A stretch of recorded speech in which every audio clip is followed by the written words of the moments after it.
Yeah, right. It's like just like a teaching Right. framework. So It's, okay. I had it and I gave it. Okay. And I don't remember. Usually always. Okay. Okay.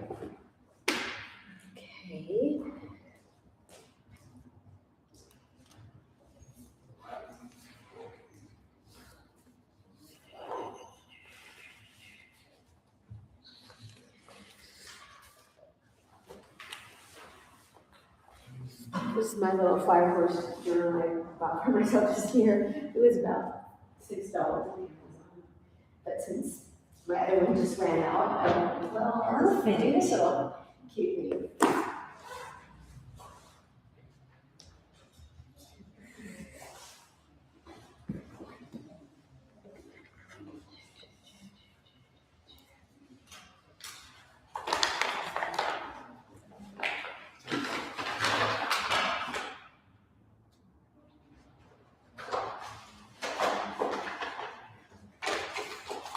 These are bookmarks if you are interested. Sometimes people send me books to review. And she wrote this book, and this is, it's hard to get into. Yeah. But anyway, these are the really nice little bookmarks, and they have, you can find out about the book on it, is why she did it. So, yeah, I'll send these here if you're interested. And what else do we do? I'm just grabbing these. Here it is. There's no bookmarks. Are we meant to be working on these questions? If you want to look at them, you can look at them, but I'll give you time for my class, but yeah. To see what's happening with you.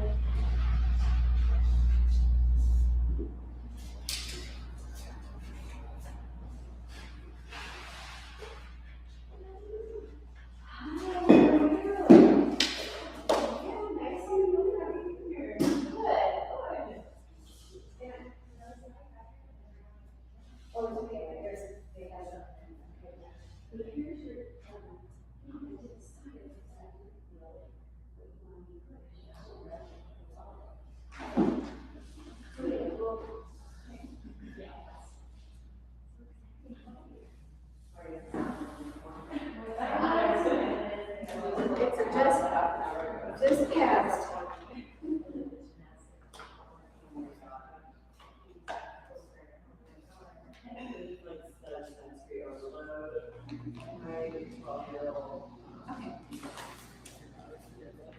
So many little fun things. Just gonna get this music going.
So I have little treats for you guys. I'll pass them around. Oh, thank you.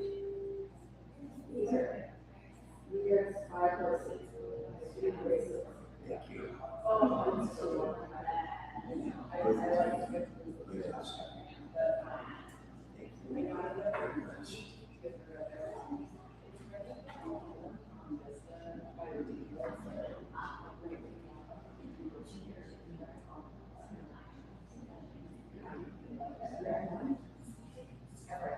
These is this.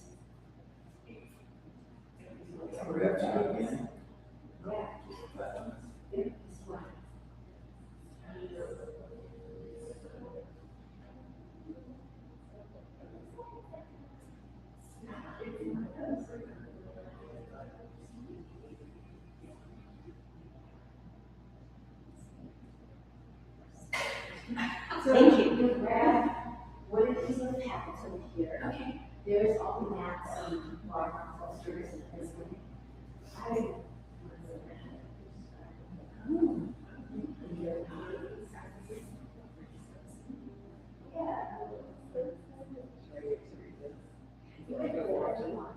Yeah, read it now. And not tell you what it is in a minute.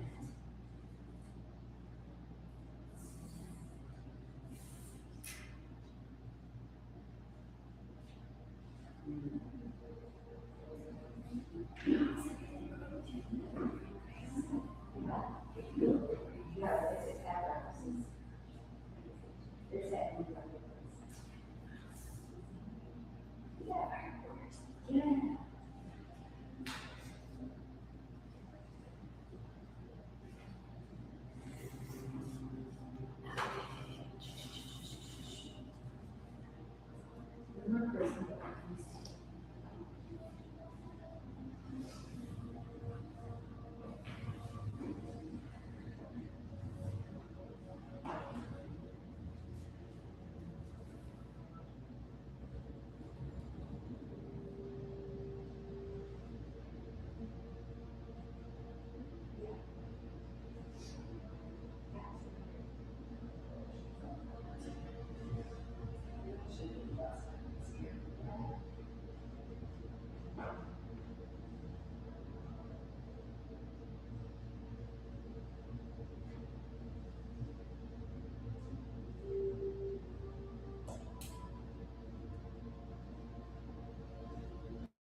See if our welcome to the chat. Not yet.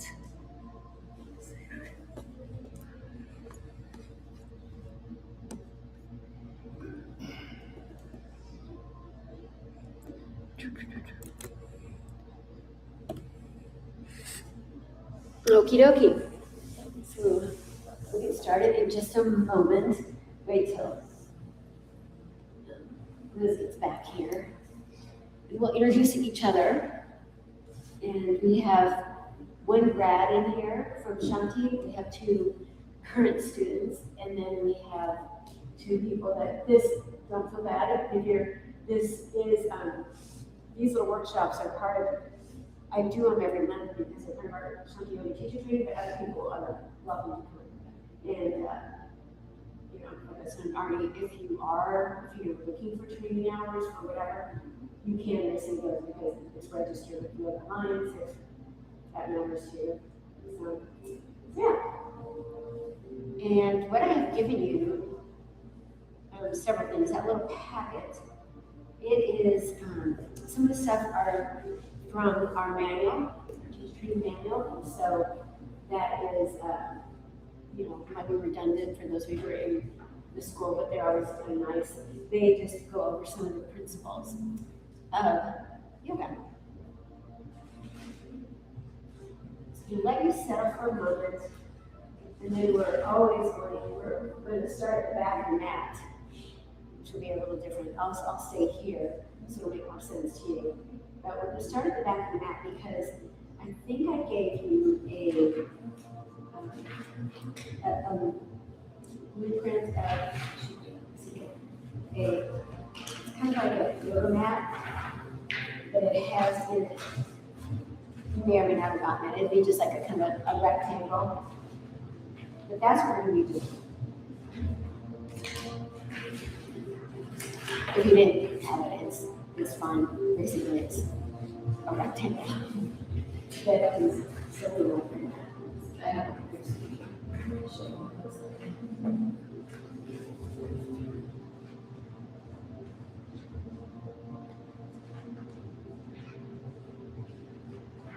But using our yoga mat as so we can clock where we're going in time, we're going to start at the back of the mat. I think I'll go ahead and start back here too. And just imagine that this is 5,000 years ago. Okay, so just sitting way in the back of your mat. And people at that time just like now, we were sort of like, yeah, what's going on here? My crops are failing, and I was planning to whatever marry this person, and whatever they've gone off for somebody else. Life was a roller coaster, and so yoga was a way for them to sort of settle in, and where we are right now, sitting like we're going to meditate, just settle into themselves and just to kind of contemplate the roller coaster of life and how to deal with it. So this came about, like I said, we have records that show people sitting like this, and we have a chance that they've done. Hi, yeah, come here, Colin. There's Max right back there if you want. Kayla, sorry. So just kind of settling in there. Okay, just kind of rock side to side a little bit. And we have other people in the room, and we'll introduce each other in a moment, but just to kind of get that idea of going way back in time, going way back thousands of years ago, when people were dealing with the same issues that we are right now.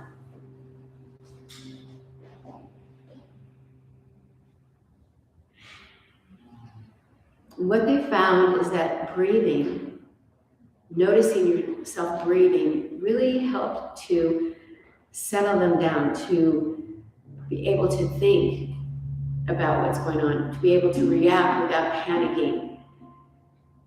And so this is how yoga was invented. This technology of yoga was invented as an opportunity to learn more about ourselves by sitting still and listening and watching.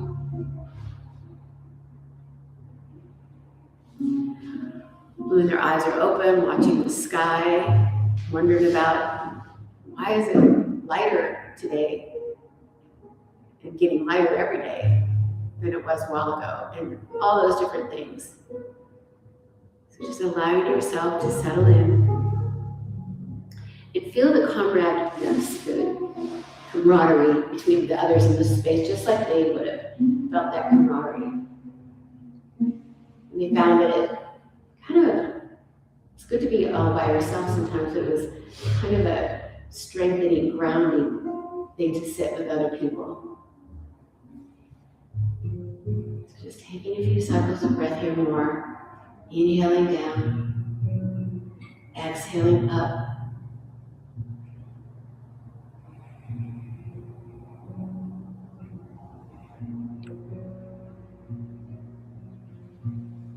Just sitting together, congregation in a group. Allow them to feel a little more safe, connected. It's a human, and probably every animal has that need to have a family, to be connected, to have a path. And maybe they did hear animals that were howling together in the background.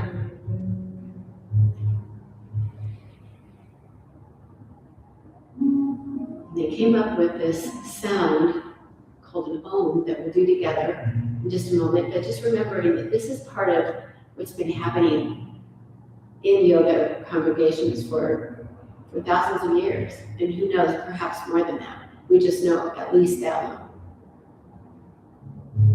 And so we'll do that now. We'll bring our hands together. You might rub them a little bit so you feel that friction. And just kind of settle in there in gratitude that we do have each other. We'll take a deep inhale and exhale with an Om. So drawing your breath way down to your low belly, and then we'll exhale from our low belly up and out. Here we go, deep inhale.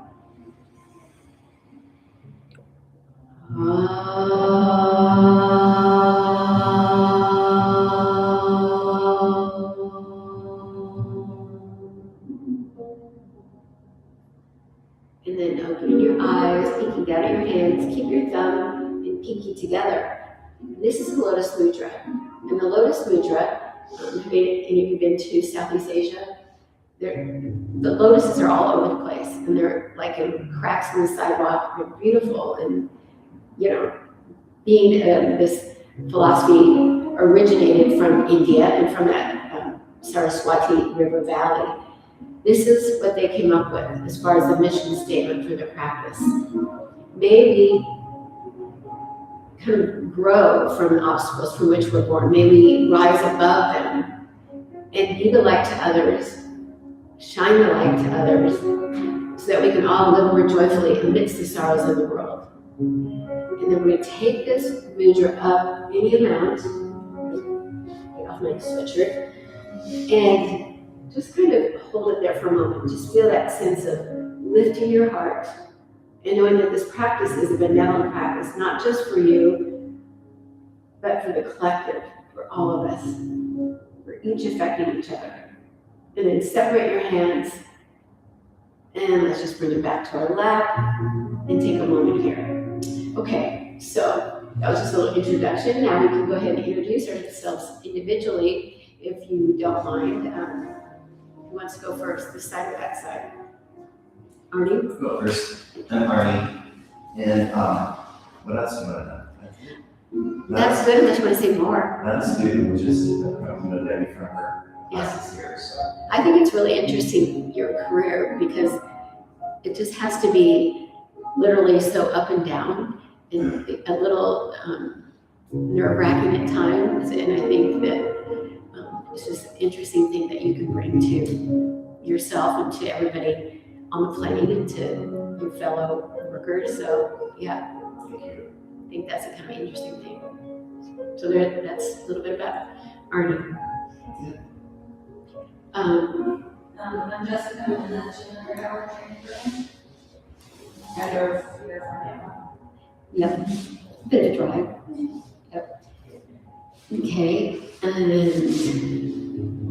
Kayla, do you want to go ahead? Yeah, my name's Kayla, and I'm just kind of new to all this, so I've been practicing yoga, but as far as like getting hours and kind of exploring toward teaching how I'm gonna do it, so yeah, excited to learn. And I met Kayla, we were both interested in Costa Rica. Yeah. And yeah, she just kind of was inquiring about some of that kind of stuff and doing the school and all that. So thank you for coming. And then, would you like to go ahead? My name is Haley. Excuse me, and I completed them student hour last year, so yeah, I'm excited to have a little injection. These courses, these workshops are always so fun, so thanks for your energy. Yeah, thanks for showing up. There we had so many people that called in sick at the last minute, so including Doug, who I know he's not going to be here, but we'll do our best to yeah, he's really sick, so sorry. Yeah.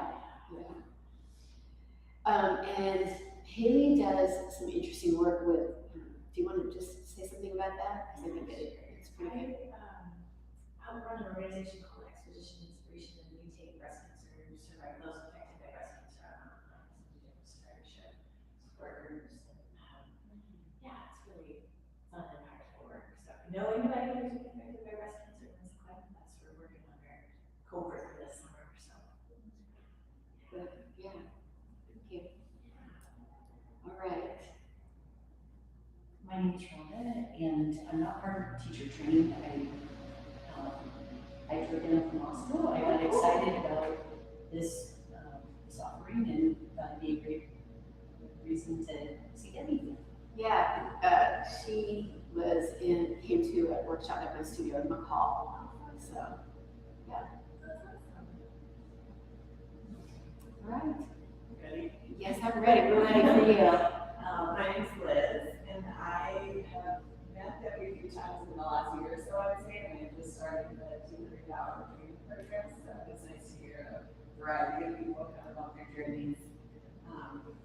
Yeah, so I just cracked my first book open a few nights ago and started reading, and this is my first workshop as part of that process. I'm happy to be here. Yeah, you've been inquiring about it for a long time. Yeah. It seems like. I was just looking back at our conversations, go back quite a ways. So, I just went to an occasionally over the last periodically, probably like in my 20s and 30s. It's been maybe like 10 years that I've felt compelled to do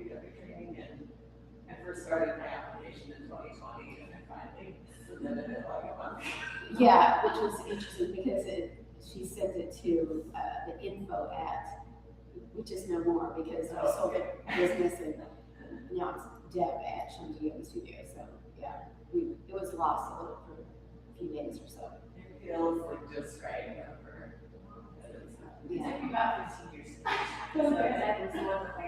Yeah. Got me across the finish line. Yeah.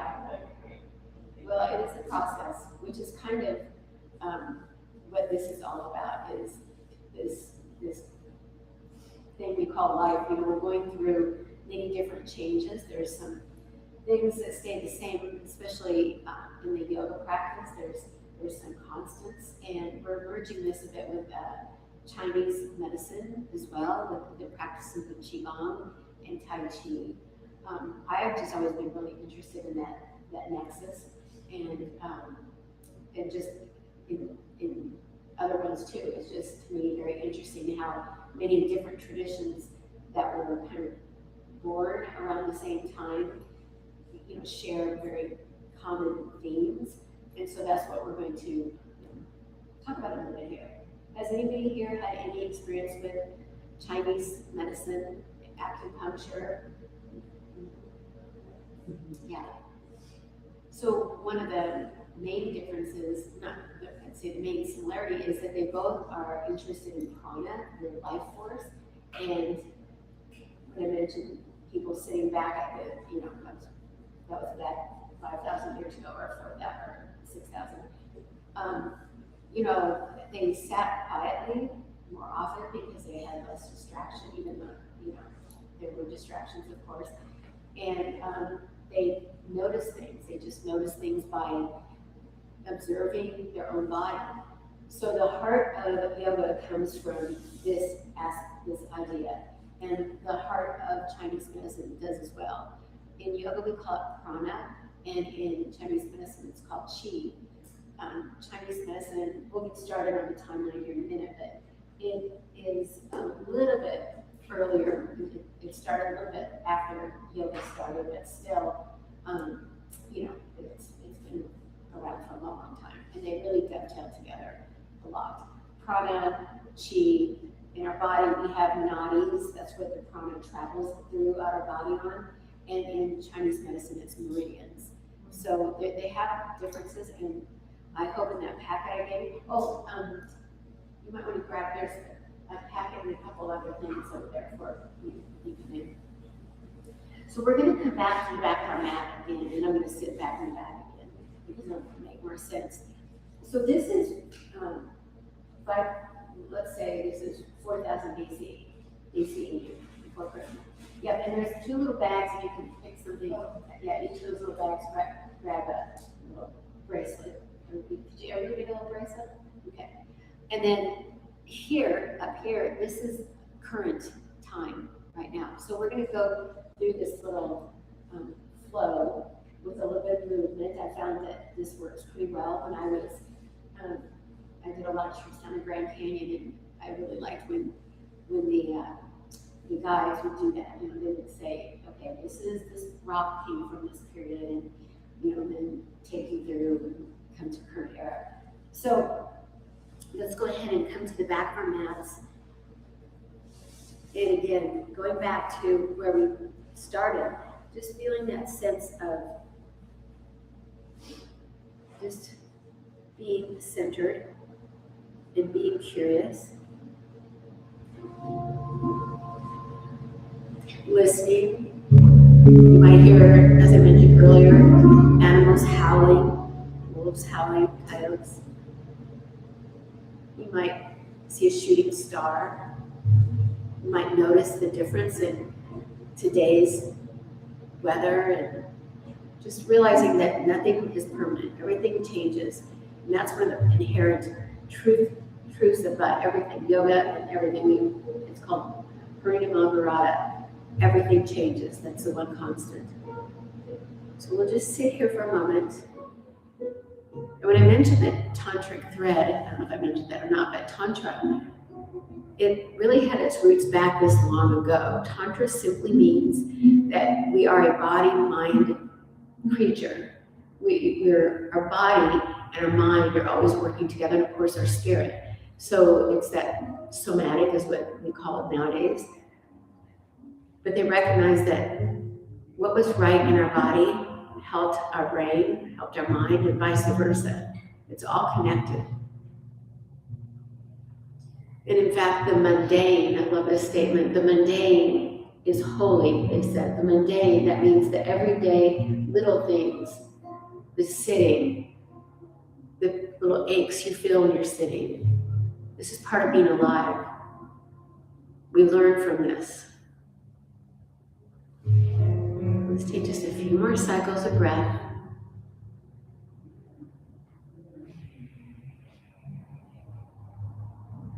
And then we're going to take our hands out in front of us, and however it works for you, you may prefer to move your legs out. We're going to come into, like, I'm just going to roll forward, but you may want to come up a different way.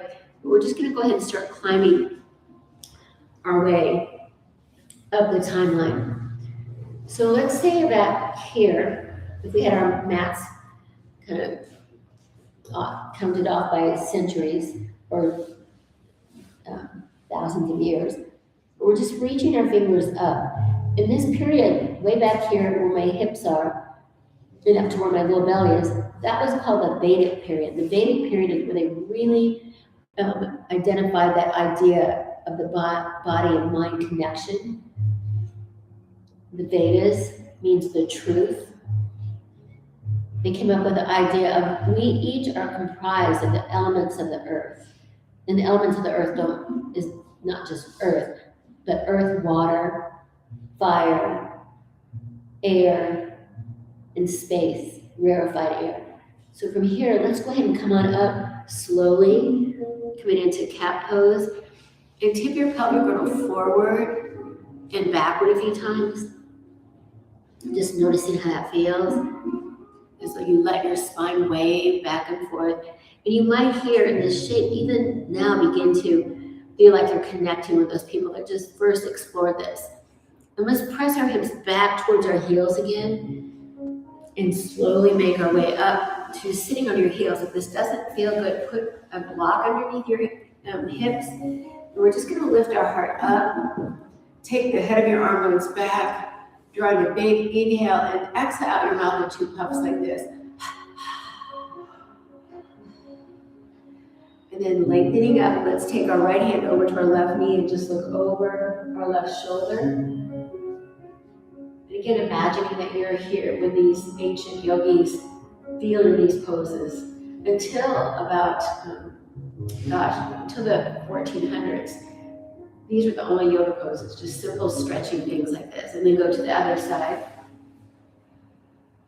And then we're going to come back to center. Slide your hands forward again. We're going to move forward into the next period of time. So this back here is the Vedas.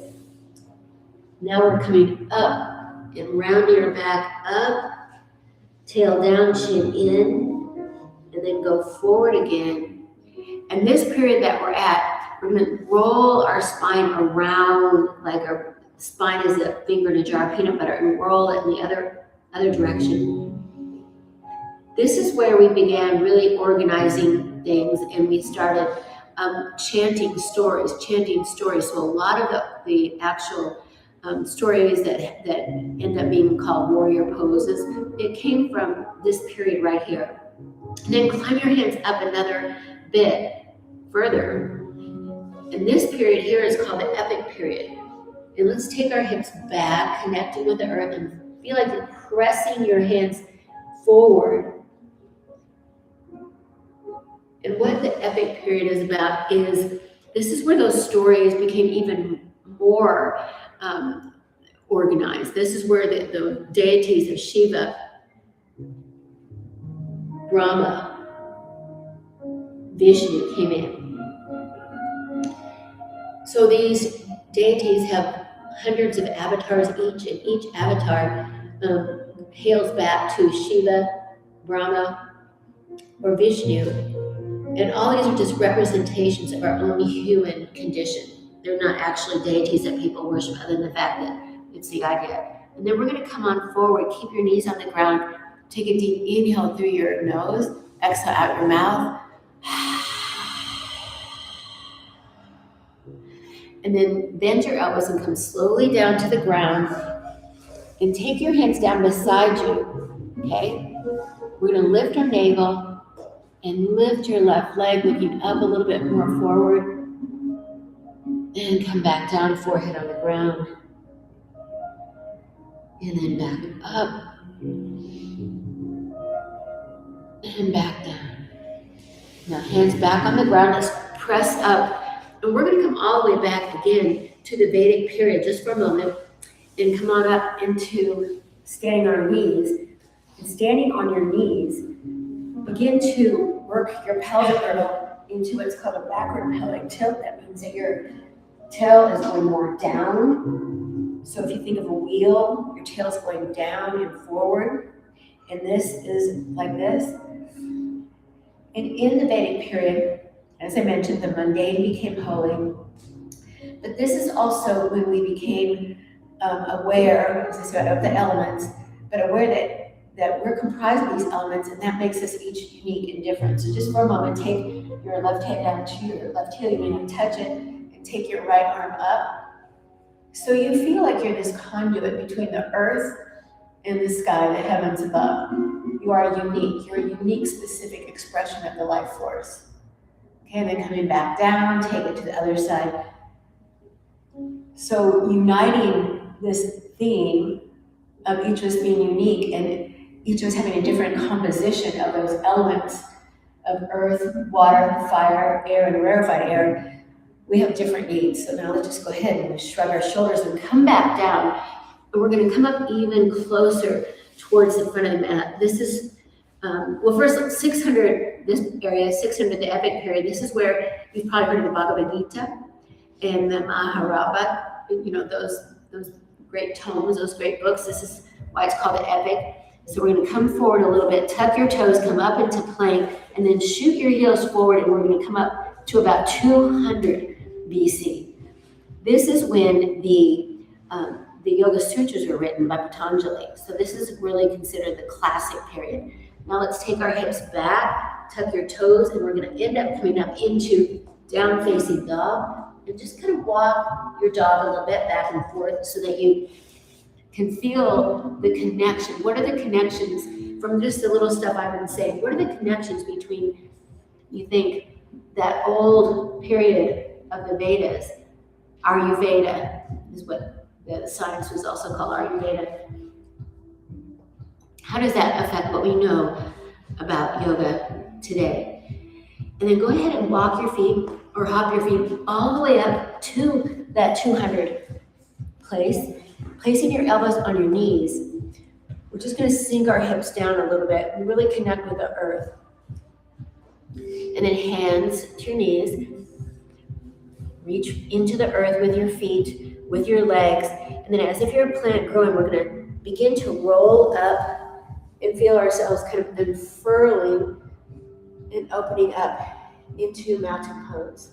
And just pausing in mountain pose, feeling the balance of the front and the back. And then we'll take our right hand up and just bring it over, pressing our right hand to the right. And then back up and doing it on the other side. And then back up. So I'm going to go into these different stages more later. So I'm not going to go into exactly what the Yoga Sutras were about and all that kind of stuff. So let's just pause here at the end, and we're going to do another step forward. And this is about 1900. Okay, so we're way up here. So far, pretty much yoga's just been sitting on the ground, okay? And doing, not just, but doing poses that will help us meditate. So here is where Krishnamacharya was given the right by the Maharishi of India to train who he wanted in yoga and to train women. So he chose 4 students, 3, one was his son, one was Iyengar, and one was Pattabhi Jois, and then the female was Indra Devi. And so this is what he taught. It's the first time they really got up off the ground. So we're gonna take a deep inhale and bring our arms up and overhead, and just take your hands back a little bit, okay? I like to have people bring their hands through the center axis of their body before they go down. You do see schools of thought lineages that come down like this. The problem with that, it's a longer lever arm and it could hurt people's back. So usually for you people who are gonna be teaching, it's better to do something like this, unless people want to. So we're here, and then we're gonna bend our knees, and now you can take your arms out to the side if you want, and bring your hands down to the floor. Let's inhale halfway up. Let's exhale, hands to the floor, and step our feet back to down facing dog. And again, feeling like you're connecting this movement with the principles from so long ago, from the period of the Vedas. Now we're gonna take our right leg up, and then very gently step your right hand right next to your right foot. You can pull it up there with your hand if you want, and put your left heel down. And as you put your left heel down, notice that it's to the left of your right heel, okay? So the yogis were very aware of our human body because they sat around and, as some people call them, navel gazers. But we're going to take our rib cage and twist it forward, and they recognize that there are some shapes that are better suited for our spine. Now take your arms up into warrior one, feeling that shape. Lift your heart as you inhale, and exhale, put your navel in. And then we'll just slowly come on back down all the way to the ground with your hands. And we're going to bring our left foot up. We'll inhale halfway up. Exhale, forward fold. Inhale all the way up. And coming back in. And now we're going to do the other side. So inhaling. Exhaling. Now stepping your left foot back. And anchor your heel. Anchor your heels so they're, you can see Arnie has his heels a little separate. You're not on a tightrope. You're on, this is a really important thing for your sacrum. You see how there's space between the two toes? You want to have space between your two toes. And that's because of your sacrum, right here, your sacrum bone. Okay, so from here, again, just coming up into your warrior one. And then we're going to go ahead and bring our left foot forward, coming into Samasthiti, or mountain pose. So this is the first time, it was around 1920 or so, that these kind of poses were done in a yoga practice. So it's really pretty young. We've gone from ancient times where it's mainly sitting, chanting, and that kind of thing, to up here. Now we're moving a little bit more. And the movement allows us to learn a little bit more about ourselves, a little bit more about the challenges that come when we meet unexpected things. We meet a risk. Let's do that again. We're going to take the left foot back this time first. So inhale. And then exhale, coming all the way down. Inhale, halfway up. And hands back down. We'll take the left foot back. Right foot stays forward. Feet are hip distance apart. Making your way in. And then all the way back down. Hands to the ground. Step your right foot back. Coming into down facing dog. If you want, I didn't add it before. You could come forward and do plank and chaturanga and up dog. I'm just going to take it slowly.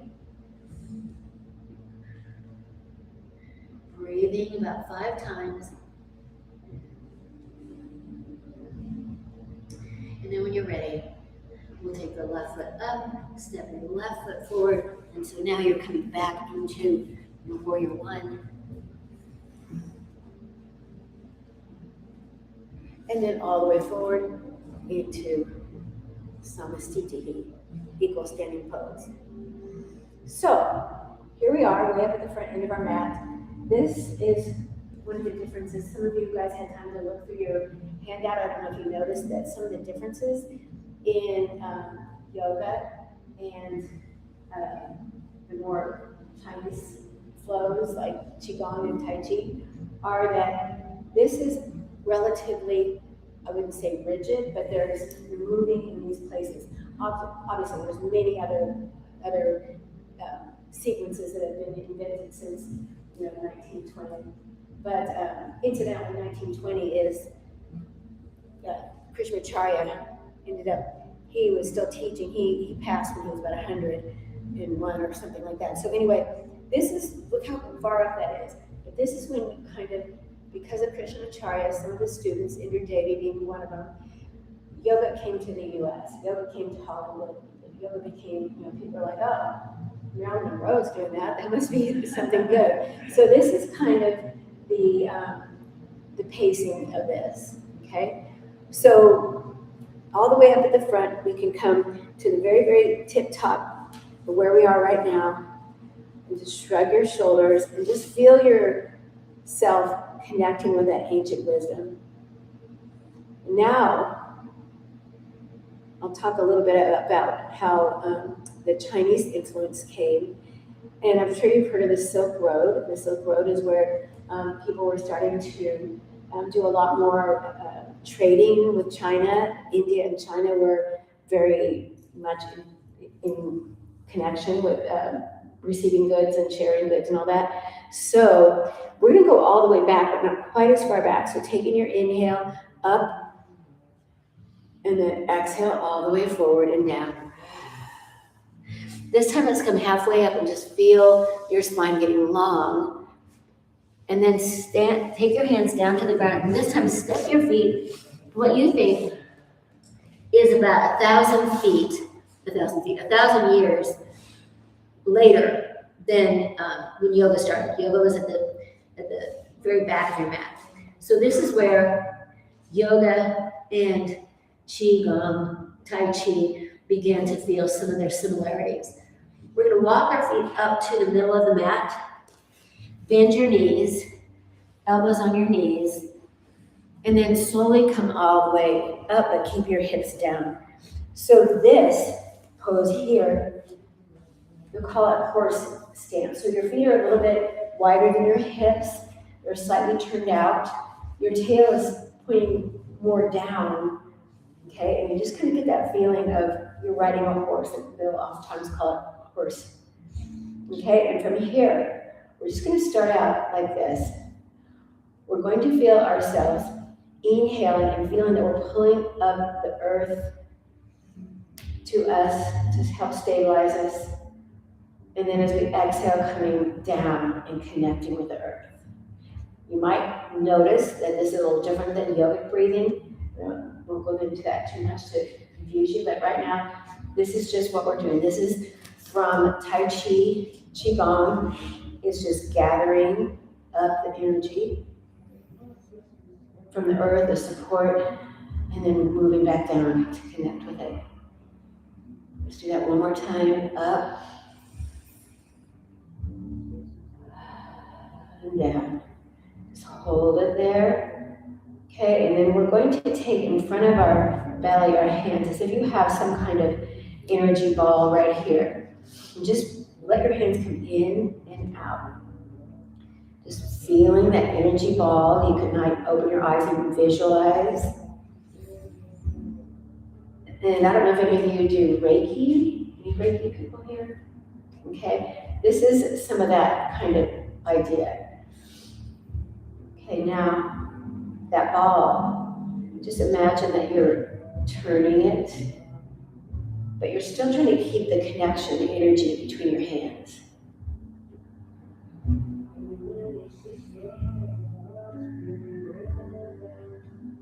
Let's go in the opposite direction now. I'm starting with the other hand going back, and you can take it up higher if you want.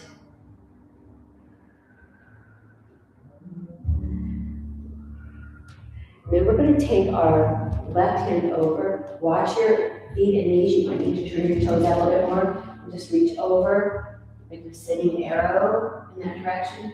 Coming back to center and move to the other side. Coming back to center and moving over.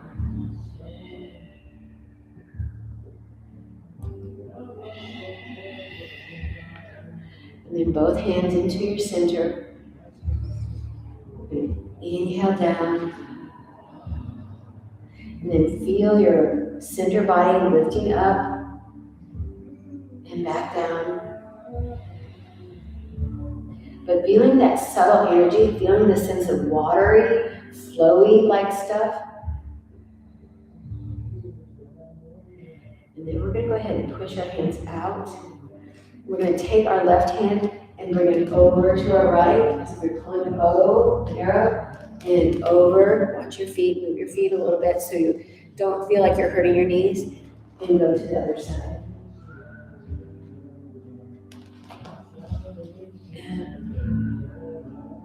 And we're going to come back to center and let your hands relax down. And bring your feet in a little bit closer. Maybe underneath your hips. You're just going to lift your heels and pat like this. Pat, pat, pat, pat, pat. And then let your arms kind of go with it too. So your arms are kind of just loosening up and shaking.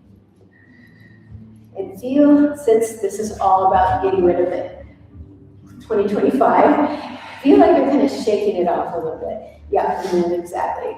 Jessica, then that's the next thing. You're just going to kind of start going like this. Now watch. Make sure this feels good to you. And when you take your hands from one side to the next, kind of feel like you're tapping into that low back area, kidneys. You can go faster if you want. You stay right here.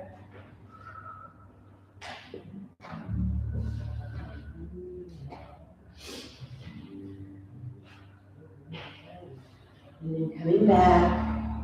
We'll do one more. We're going to step back with our right foot and take our left hand forward. This is the monkey pose. And take the other one. And this is just like pushing back into 2025. What you don't want to bring with you.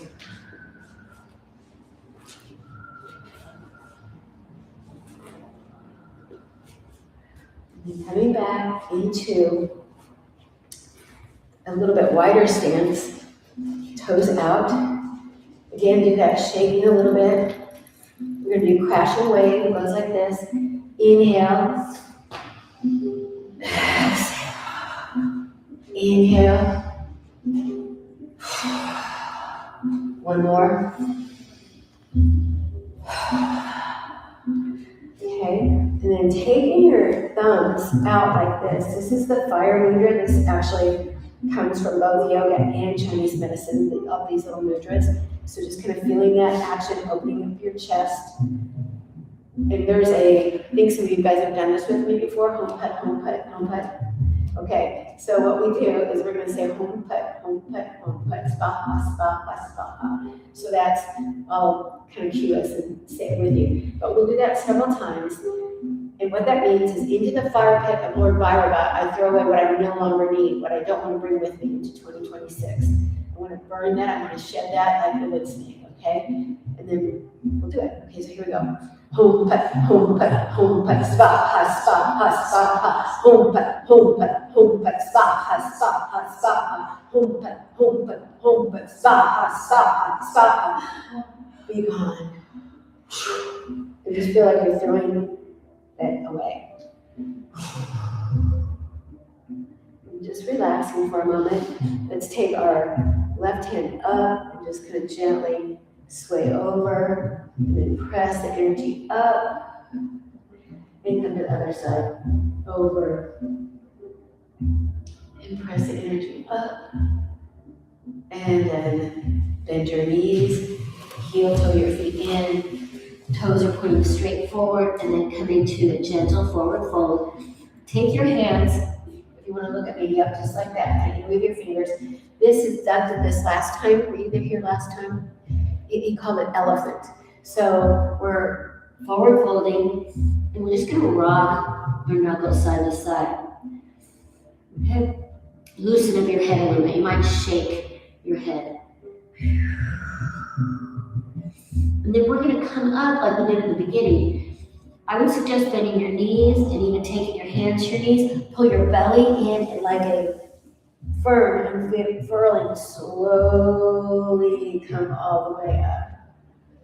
Let's do that one more time. We're going to take our left hand up and then turning towards the sky, reaching up and go to the other side. So we were feeling a little bit like we're connecting the earth with the sky, with the heavens, pressing up and out, and then coming back forward. This time, take your hands behind you, interweave your fingers, and take your knuckles up and over.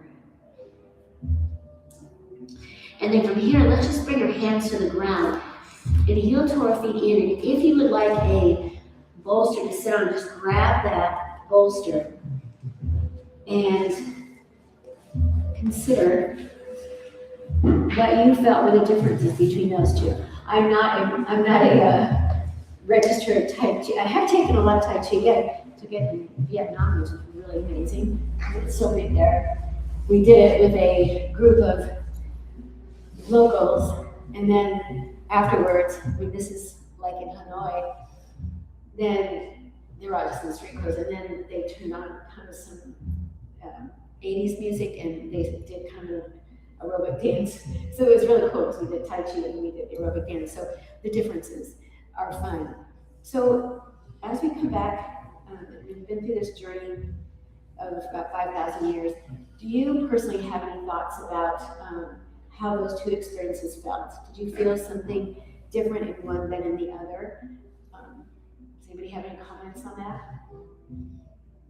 I'll share. I remember the first time we did this exercise, and I just felt like it was very esoteric. Yeah. I don't know why I'm connecting to Oh, a little bit of that. Yes. Saying it felt very much like more universal of okay. the journey of Yeah. connection and history.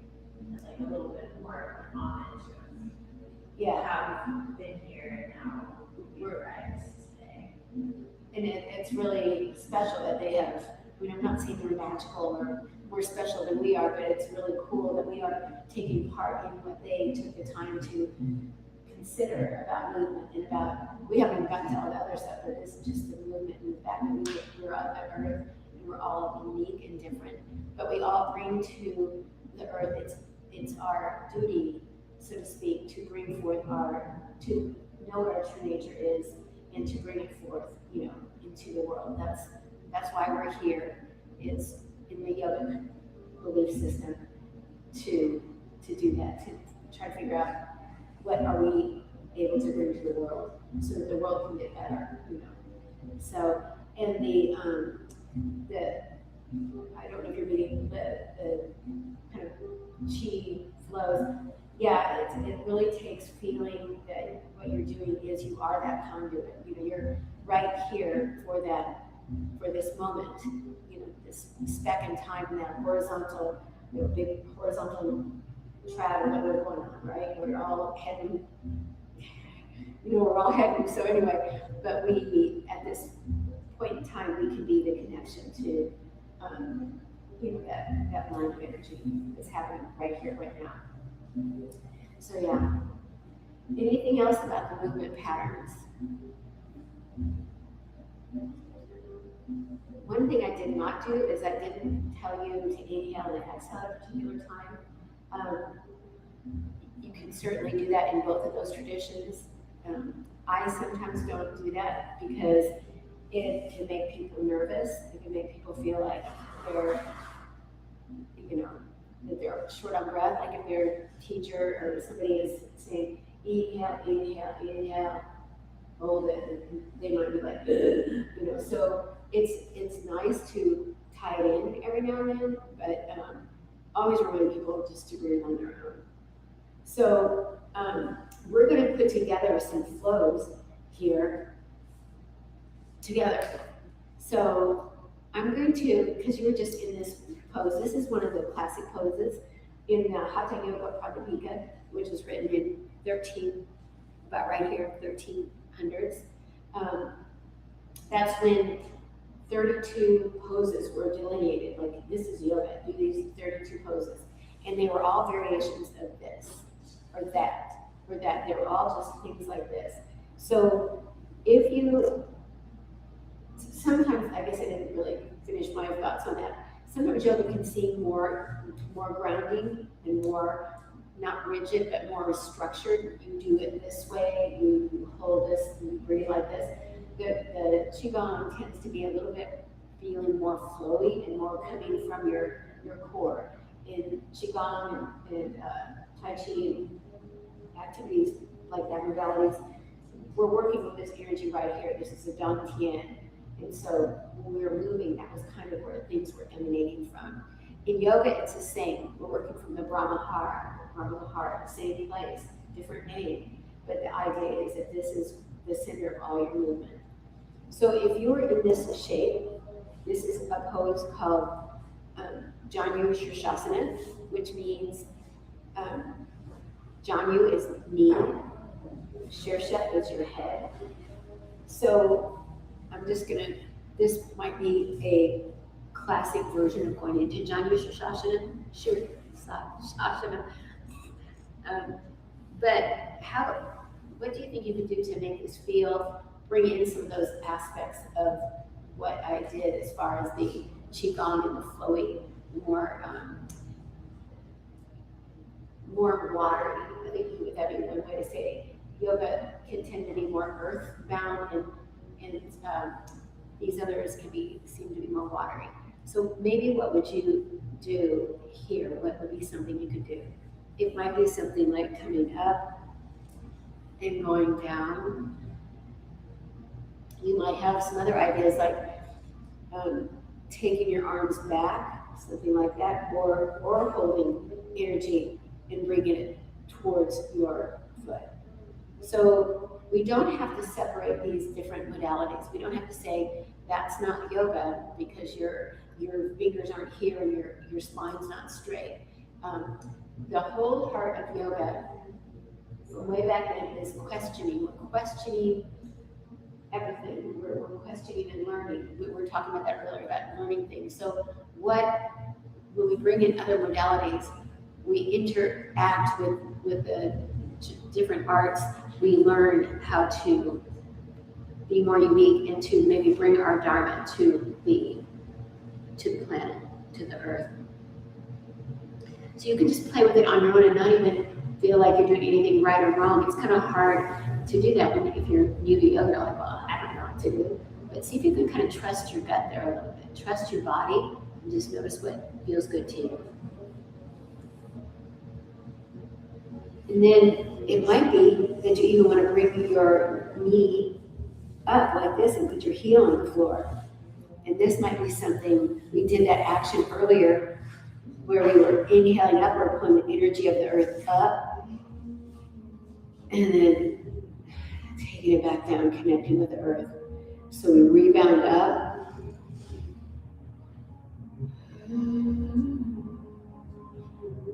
And it might be that you want to take it into a twist. Same thing, maybe lengthening and then twisting. Feeling the watery aspect of your movements.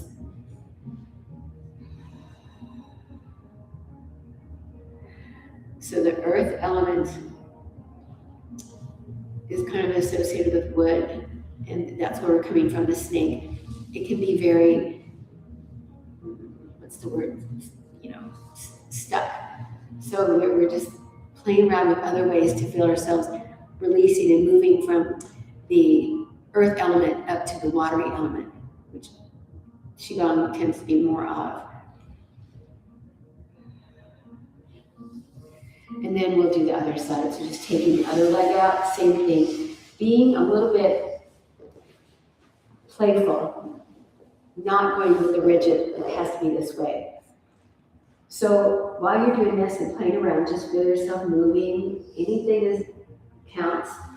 But thinking about the chakras, which came about also about that, they were developing earlier, but they really came into play much later in time. The earth element is our stability. The second element, water, so that's associated with your first chakra. This is associated with your second chakra, the water element. And the water element is our uniqueness, our dharma, as I was mentioning. It is associated close to the reproductive organs. This is where we plant our seed, right here. This is a seed that you plant to bring to the world, okay? And so the chakra system just represents the different aspects of ourselves.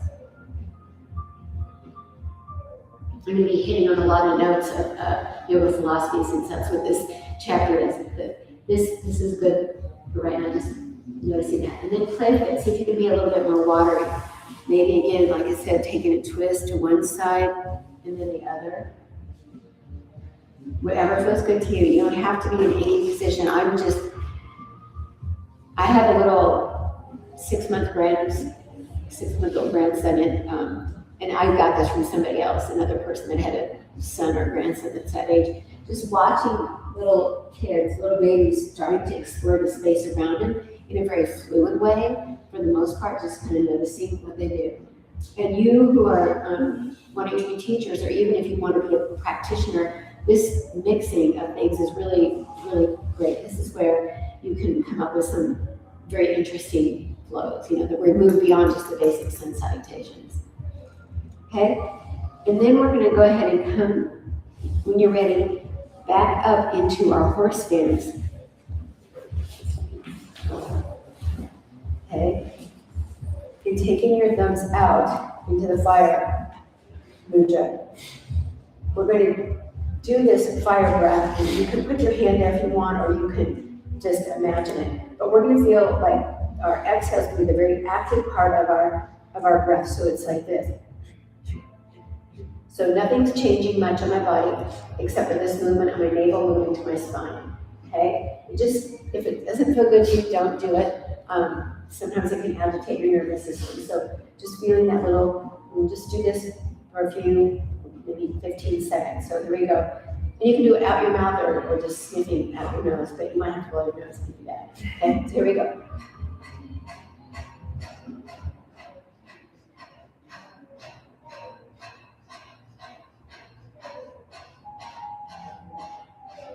And then stop. Stretch out, relax your hands. And then we're going to go into, I think I'm going to face over here. So just come back to the front of your mat. And you can start out here, the front end of your mat. We're going to shift the weight to our left foot, and then step your right foot behind you.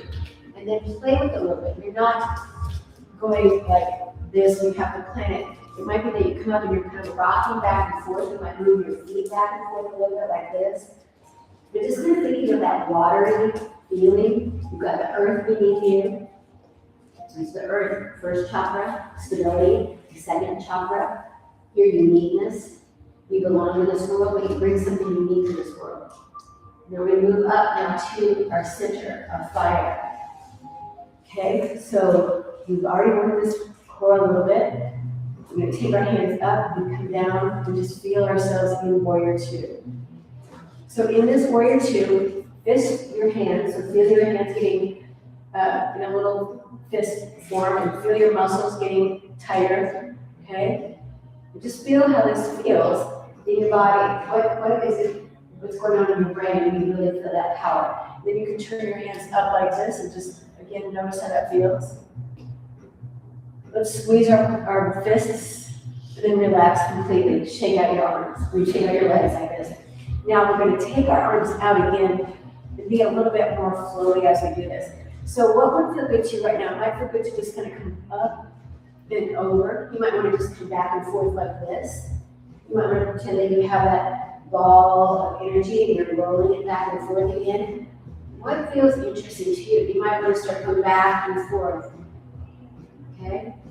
Just noticing when you can come on back out in the very yogic pose. And then let's go into a side angle pose. Rolling your right rib cage back. Okay, just noticing that you're rotating towards the sky.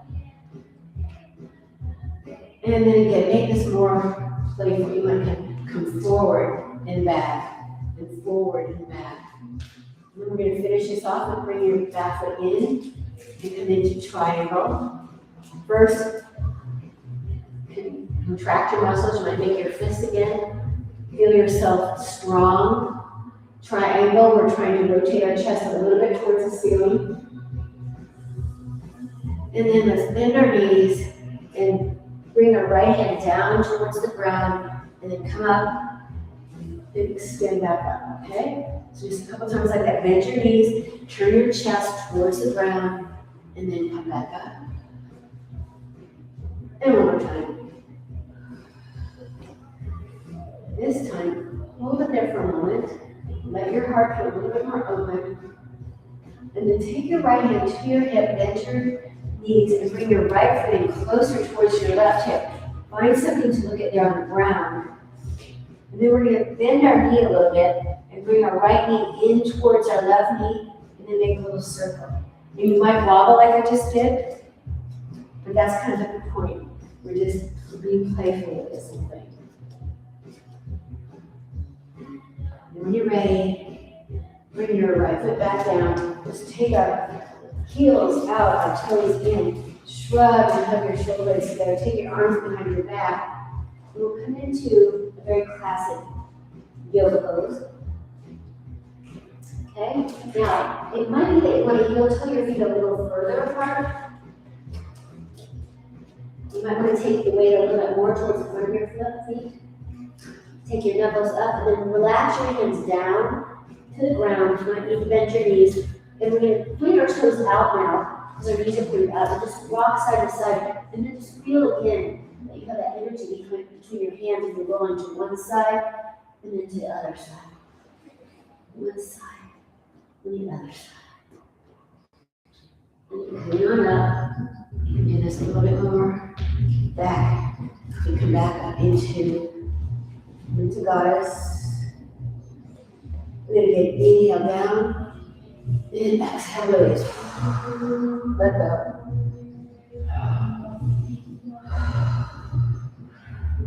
All right, let's bring our feet together, shake them out, and we're going to come back to the front end of the mat. And we're going to do that same thing on this side. So could you feel the difference between kind of yoga movements and more Chinese? Yeah, they're similar, but it's just a different attitude of movement. So this, we're going to just come all the way back again. We moved over here facing this wall. But now we bring in, as I always do, the ideas of the deities of yoga, the three main pillars of yoga. So we're just going to do it the same way. You can be more yogic, what feels right to you. Be more yogic or be more flowy. So earth is more yogic. That's your legs, your pelvic floor. Your low belly is the water. That's more slowly. Then we'll get to the fire in just a moment. So just kind of feel yourself maybe going through that flow. What I did was a side angle to reverse warrior two. Warrior two. This is reverse warrior two. You just kind of feel your way there.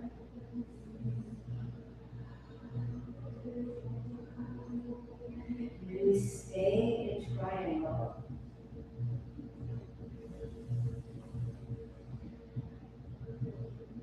And then we came back down, and we took that back foot in, and then you can bring your left knee to your right knee, take it out, and in, and out, in, and out.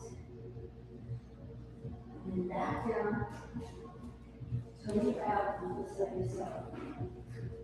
Look side to side. And then all the way up. Shrug your shoulders and just come into that goddess pose for a moment. Okay, in goddess pose now, we're working with these energies. So again, legs are earth, water, here's back to the fire. Go ahead and do your fire breath again, fire breather.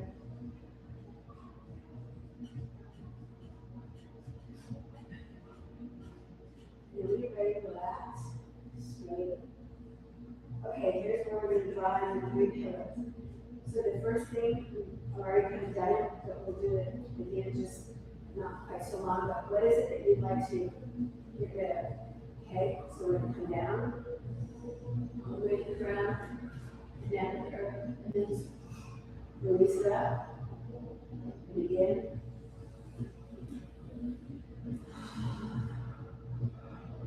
One more time.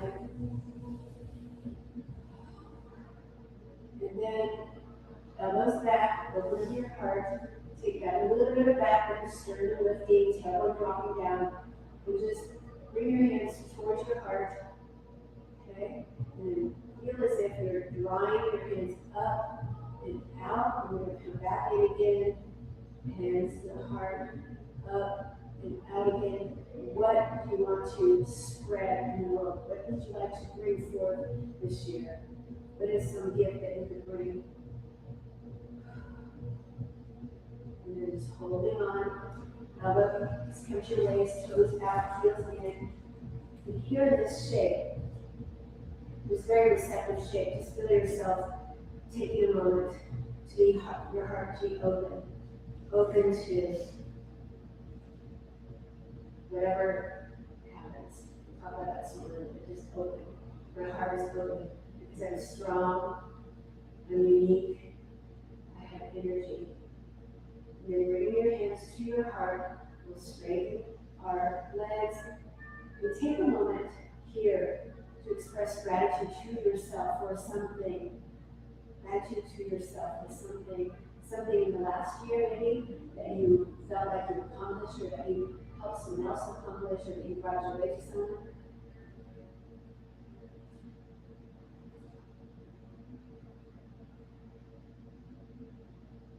And release our hands down. And bring your feet together. Shake it out. We're going to connect to something right now. So, you all have heard Maslow's hierarchy of needs, right? You know, there's earth, well, it's called different things there, but you know, the first, second, and third chakras, fourth chakra, this is where the chakras meet, it's a nexus. So we're moving from the more, again, mundane things, our body, water, fire, and as we get up here to our heart, this is air.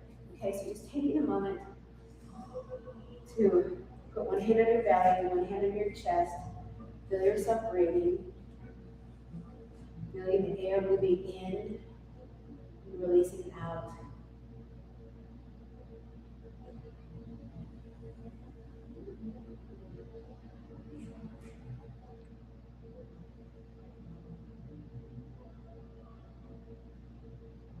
The heart connects the lower three chakras with the upper three. Now shake out your arms. And we're going to go ahead and bring our feet back to get out again. And moving up, so our arms are part of this heart chakra. Our arms are also part of the fifth chakra, your throat, your uniqueness, your authentic voice. So just holding it up in there. You take a deep inhale. Exhale out your mouth. Do that again, deep inhale. And then bring your hands back. One hand to your low belly, one hand to your chest. We're going to bring it down to our low belly. And from your low belly, exhale out your mouth, but we're coming from down here. And here we go. Deep inhale.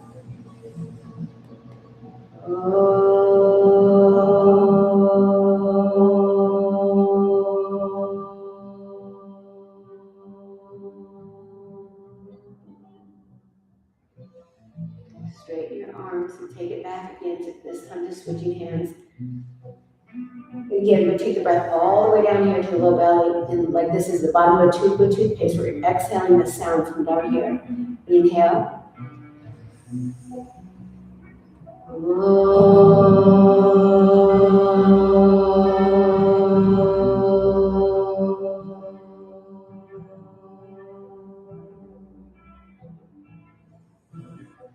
And straighten your legs.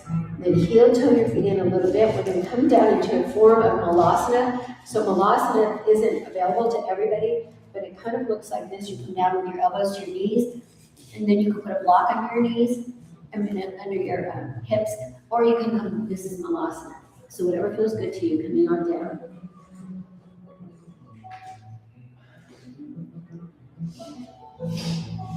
And we'll settle back, okay, onto the ground in a cross-legged position.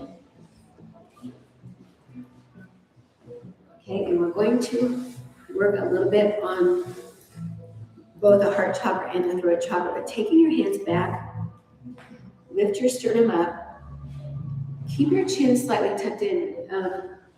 Do you know about bandhas? Bandhas are places in your body that provide support. They're in the chakra system. They help, they're up here at the throat and here at the low belly. They help to support those areas that tend to be a little bit more vulnerable in your spine. So keeping your chin slightly in, pulling your navel, pulling your throat bandha. It's called the tortoise bandha. And again, we're just going to take a deep inhale. And any word that feels like you just want to say, it could be Om again. Just kind of take a deep inhale. Peace. So this is one of the scarier chakras because we can hide stuff down here a lot, but when we get up here and we're speaking our truth, it's a little bit scarier. So take it one more time, deep inhale. You can say Om, or you can say yes, or anything that comes to mind. Peace. It can be just like you're whispering to somebody. Peace. And then coming back up, so through our body, the prana in our body, as I said, moves all throughout your body and nadis. But the center axis, your Sushumna, is like a big river, like the Snake River or the Amazon. And on either side, there's the female on the right, which is the Ida, on the left, it's the Pingala, but they cross at where those chakras are. So it spirals up your spine, and so it's always seeking balance. And that's why in our yoga practice, where we can try to balance those energies and ask ourselves some questions about what's going on in those different areas. So we're going to settle here just for a moment and just imagine that your spine, right in the center of your spine, there's a river that's just flowing all the way down,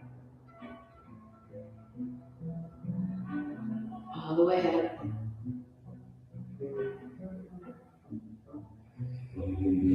Like your breath is washing, cleansing all those areas. Feel the breath moving through your throat. And an interesting fact, your throat, the fifth chakra, and your low belly, the second chakra, have a very intimate relationship with each other. Your throat is your authentic voice, but it's like the voice that you bring to this world. It's like the voice you breed or reproduce. It's the embryos down here in your low belly. That's your uniqueness. But it's given expression here at the fifth chakra. So the second chakra is where it's born. The fifth is where it's expressed. And just take a moment when you finish that to look at some of those little, you have some journaling prompts there in your little handouts that I gave you. You might look at those and see if there's something that makes sense to you, that you'd like to write something about. So the hope is that these movements can help free your body, help you shake off some of the stuff. I think especially making sound that you weren't expected to have to make sound that's different than Om can be kind of scary. So just, if there's something that you'd like to take a moment to write down.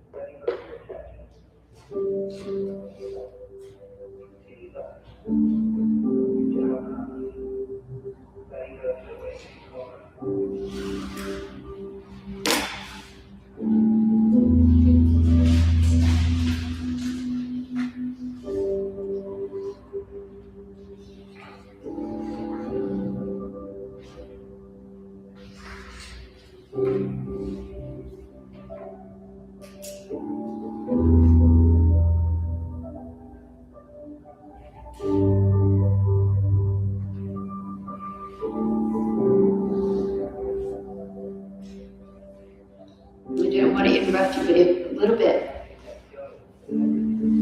Just want to share these thoughts with you. The tradition of yoga comes from a vast territory that doesn't only include India, but also countries that surround it. And there's no other part of the world that has contributed to spirituality as much as the Indian subcontinent with its many traditions. Yoga being just one of them. It is admirable that they were able to spread their ideas and beliefs and have such dialogues and debates with the roads available to them at the time.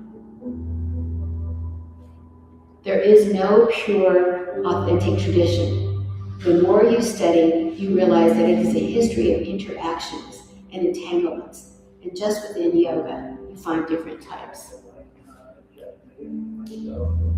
It's all about the philosophical inquiry. It was based on philosophical inquiry. Why are we here? What are we to do with this one life that we have?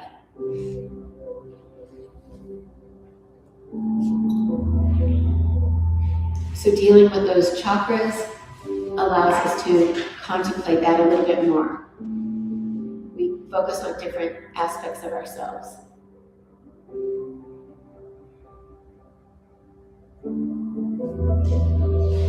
They say koshas, I meant chakras.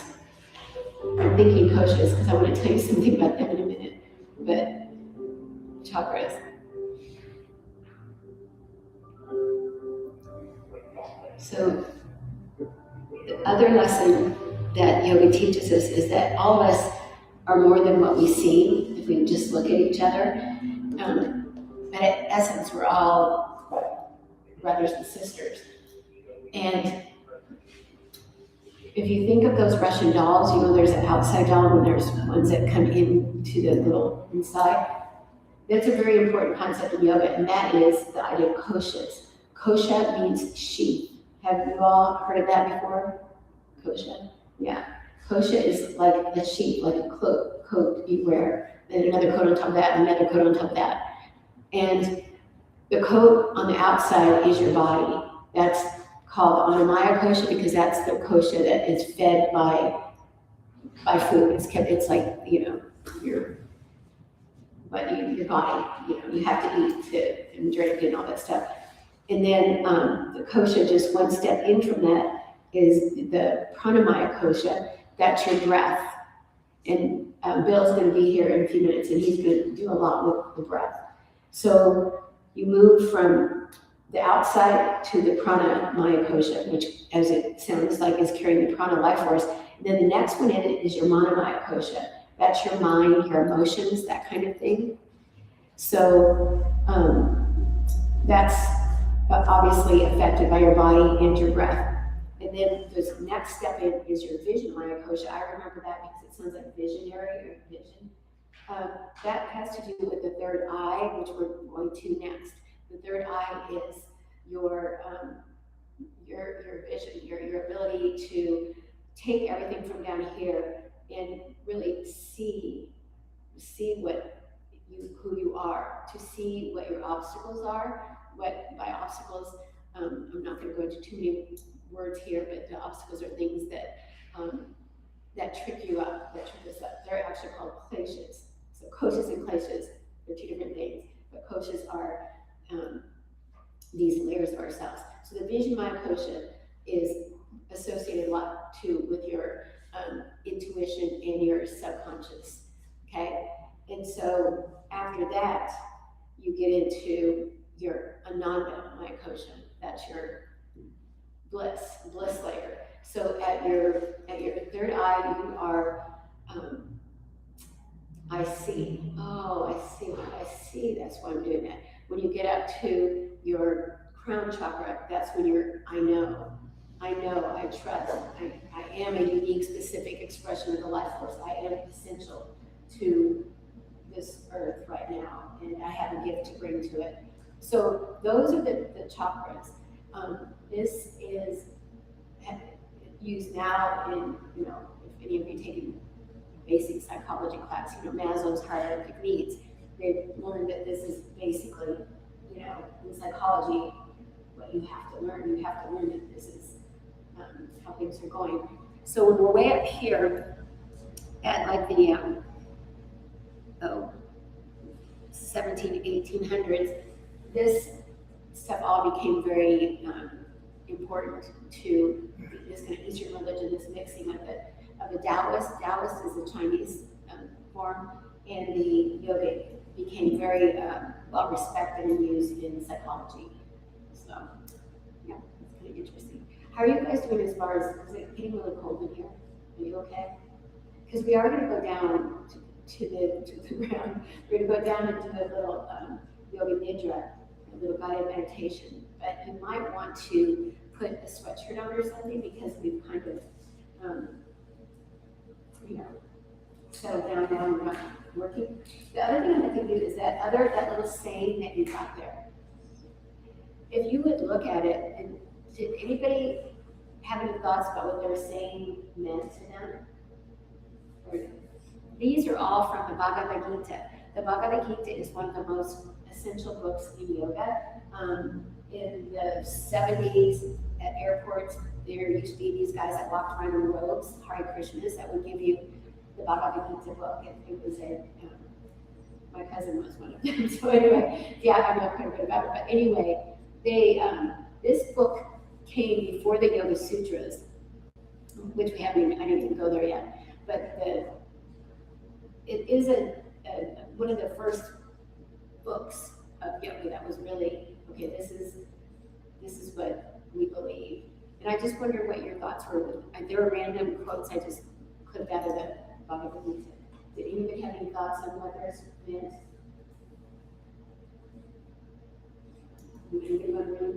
No. We can have, yeah, if you want to. Do you want me to read it out loud? Sure, Okay. yeah. Governing sense, mind, and intellect, intent on liberation, free from desire, fear, and anger, the sage is forever true. Yeah, that pretty much sums it up. That what we're trying to do is liberate ourselves from expecting things to be stable. Things are not going to be stable. When we free ourselves from that fear of, something going wrong, then we actually experience freedom. And that's kind of the message of yoga. And that's our yoga practices are there to help us do that. Does anybody else have one that you'd like to share? Mine says, the soul who meditates on the self is content to serve the self and rests satisfied within the self. There remains nothing more for him to accomplish. So what do you think of that one? I see a lot of that. Yeah, It's easy. yeah. Anybody else? Okay, it says those who eat too much or eat too little, who sleep too much or sleep too little will not succeed in meditation. But those who are temperate in eating and sleeping, work and recreation will come to the end of sorrow through meditation. So moderation. And you'll see that what the Bhagavad Gita gave rise to were the Yoga Sutras. Is anybody here familiar with the Yoga Sutras? They are. They're very, very interesting, and I would, take time to kind of look at it. They're just brilliant. Again, and this was at 200 BCE that those were written, and by somebody named, well, we don't know if it's one person or if it was a group of people named Patanjali. Patanjali does mean someone who writes, records things. And in 200 BC, he wrote the Yoga Sutras, which are comprised of eight things that we can look that up. 8 things that we need to do, the ladder yoga. The first one is yamas, and the second one is niyamas. Both of those are ethics. That's what they are. They're merely ethics. And I don't mean merely, because they're the first because they're the most important. They are things like honesty, non-grasping. So non-grasping, it's like if you are in a yoga class and you see someone doing something that you think, I should be able to do that, I'm gonna do that. That's grasping. Or stealing, same thing, that could be considered stealing. Driving too fast, that could be. So it's a really good exercise to do to take those Yoga Sutras, take one of them a day, to those yamas, take one of them a day and just see how you are affected by that. You'll see that, oh, yeah, I'm kind of grasping here, or I'm stealing from myself, or I'm being violent to myself. Brahmacharya is the one that yours is talking about, that, be moderate. It's not that you can't have beef, but just don't, take care of yourself. Because you are a seed for your representation of the deity Brahma. You are here on earth as a seed to help that attitude flourish. So there's 5 yamas, and then there's 5 niyamas. And the niyamas, the last 3, are super important. They're just like, I guess you could kind of say something like the 10 Commandments, but they're, it's not exactly the same as far as what each one is. But the last 3 are Svadhyaya, Tapas, Ishvara Pranidhana. So Svadhyaya means to study, to think about yourself, to look at yourself, to meditate and observe your actions. And the tapas is then you do the work. Back to what you're saying, you say, well, I'm kind of eating too much. I need to cut back a little bit. And the third one is Ishvara Pranidhana. And that means, but that doesn't guarantee anything, because, stuff happens. And that's the message of the Bhagavad Gita, and that's also the message of those, the niyamas of the Yoga Sutras. So I just have tons of fabulous information in them for you. And you can pick one up anywhere. You can just Google it and ask Chad to explain it. But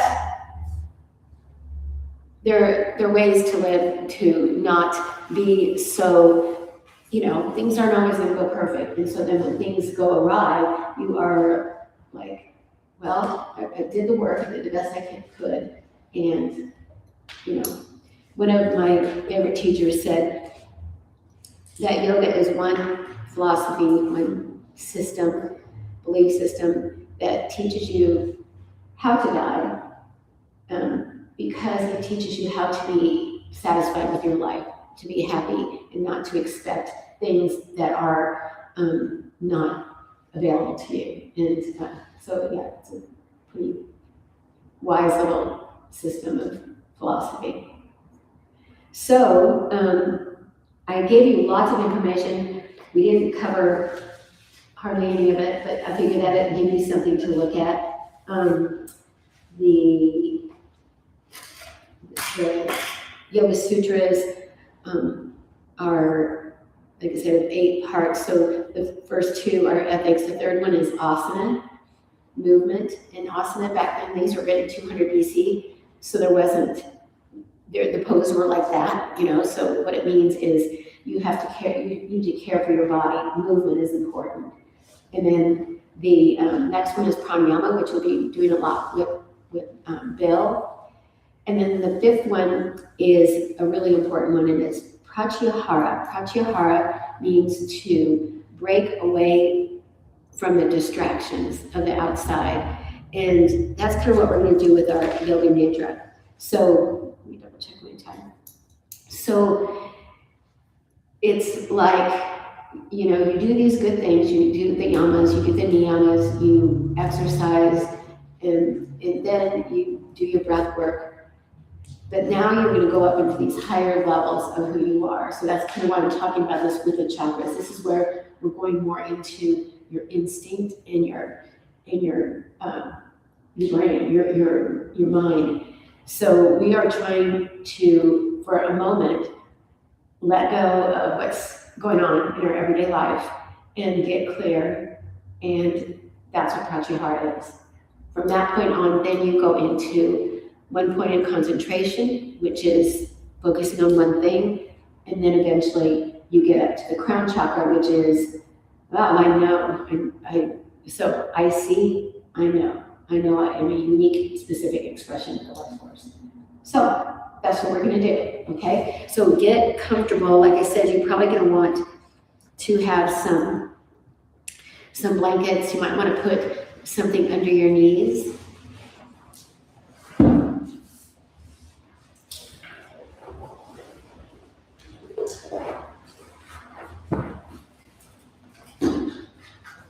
Oh, I didn't say hardly anything about the fire horse today, other than the fact that the fire horse is kind of charging in so that we can, we shed everything last year, hopefully.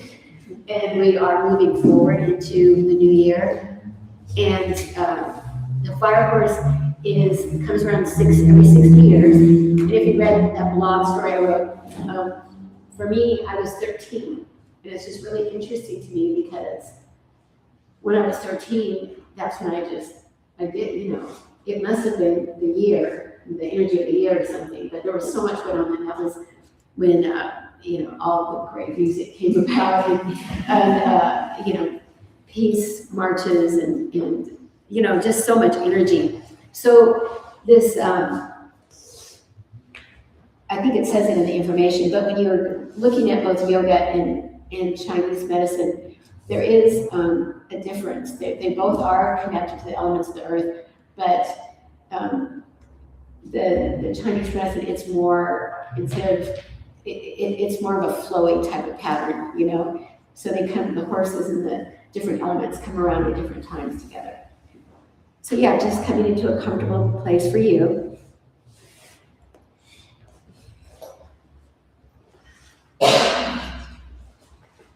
We're going to take a deep breath in. I'm going to turn those lights down a little bit. And if anybody wants, you can put a strap over your eyes, and that can help you feel a little bit more. If you're blocking out some of the light.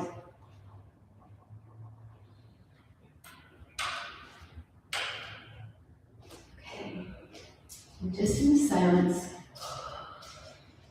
take a moment to do that vertical being type of thing, taking in as many sounds that are present to you right now. I hear the sound of the furnace just kicking on.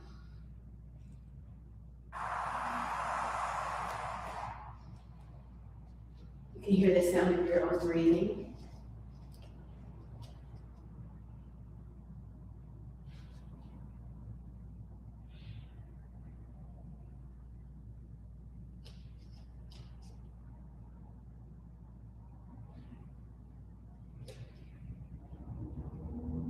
Notice how it feels. Maybe the temperature feels cold, perhaps. Maybe it feels warm. Feel a blanket on.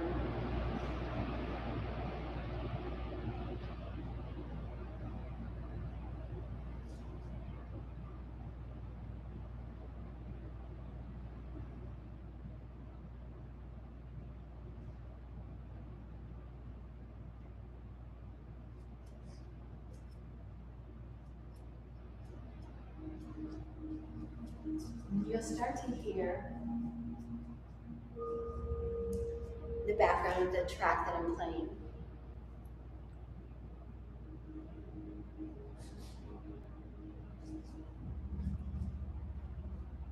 And this is a Buddhist children's choir singing what's equivalent to Mind Habit Om, which is, they all came everywhere, be healthy, happy, and whole.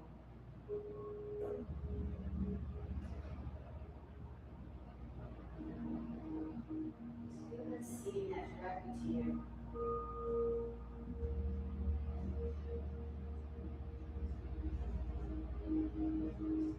If as you're lying here, you get cold, you can just kind of raise your hand and I'll come and put another blanket on you. Because for now, just try to stay as still as possible. You have to move too, but try to maintain stillness. But also awareness, not falling asleep.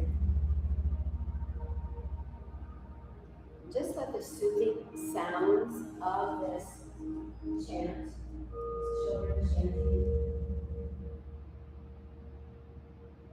that beautiful message. May all beings everywhere be healthy, happy, and whole.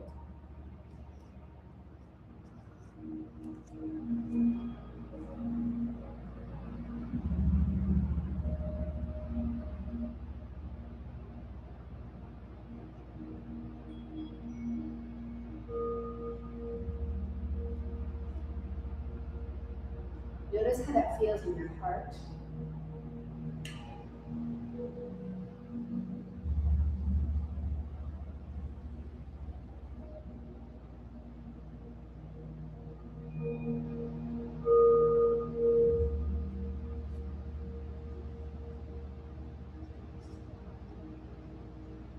Feel as if that energy, that loving kindness is moving from your heart, your awareness, down throughout your body.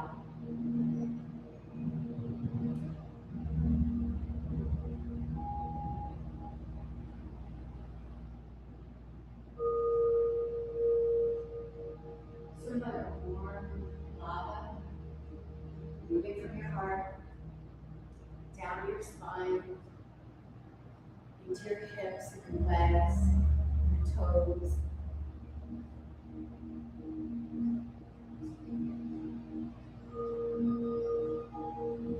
And up from your heart, your shoulders, your elbows, your fingers, your throat, your jaw, your eyes.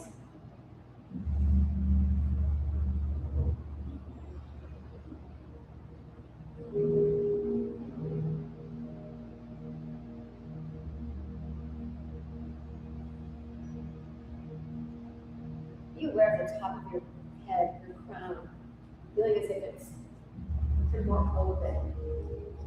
It's taking in more energy.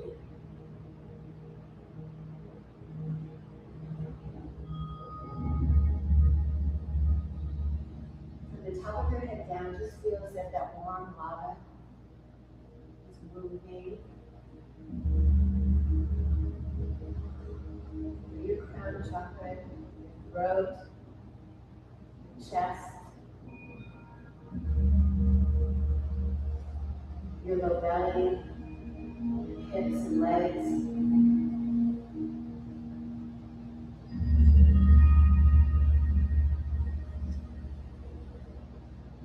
Whole body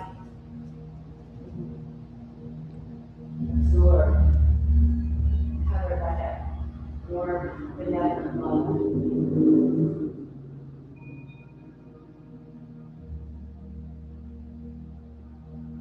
And as if you're almost melting into the ground beneath you. Feel your roots reaching into the earth. You're safe. You're supported.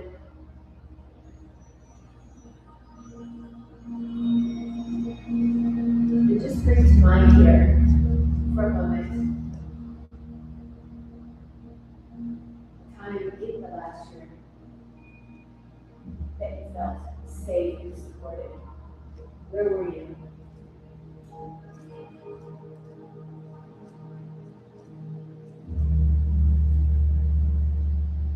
What did it feel like?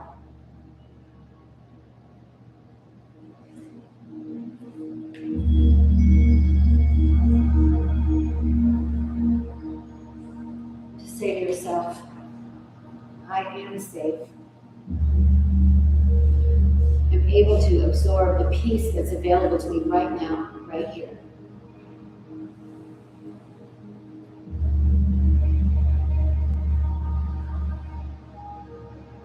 You bring your attention to your hips, your low belly. You seek a very unique Dharma. What is something from the past year that did make you feel like your uniqueness was necessary, was a benefit? Not that it necessarily was recognized, but what uniqueness did you bring to the world this past year? One small thing.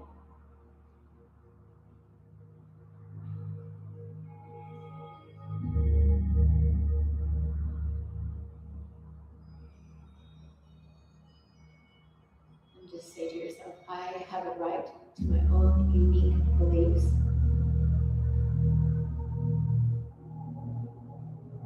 to decisions, pleasures. I am a unique, specific expression of the life force. My uniqueness is my gift.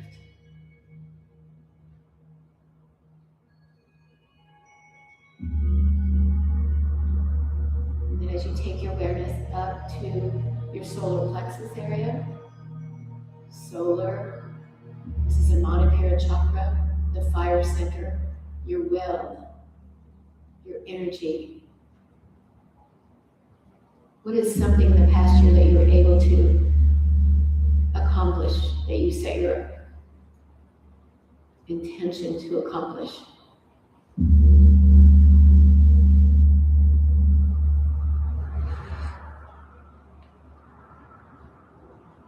What would you like to bring to the new year?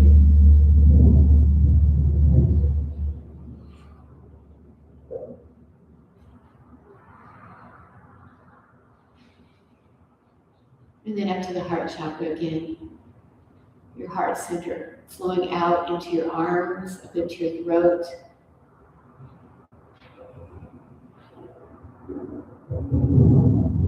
And say to yourself, I can speak my truth. Was there a time that you were able to speak your truth in the past year?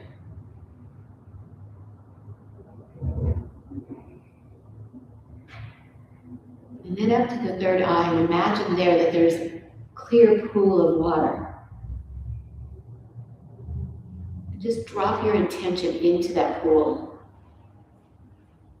Something that you would like to bring to this next year. Dropping it in. See the ripples that move outward into your subconscious, into all the different cells in your body.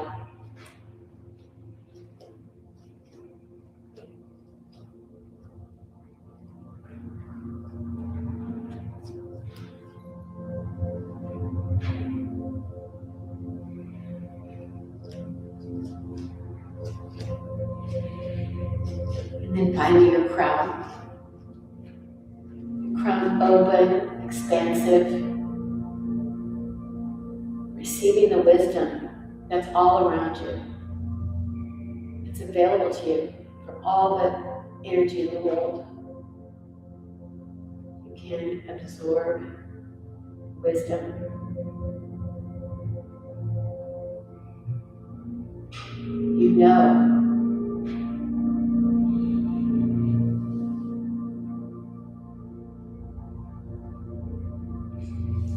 You know that the real sin is to believe that we're separate.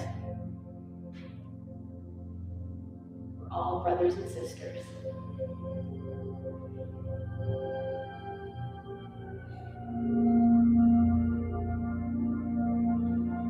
And you might remember a time that you felt that way this year. Pack that up with you to carry it forward.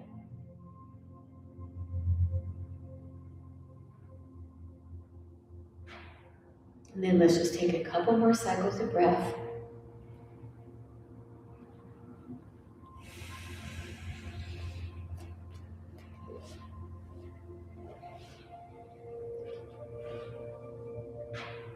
And then just take a moment to consider a word that you'd like to take forth into this next year. It might be inspired by the fire horse, the idea of freedom, of galloping forward, exploring new grounds, courage.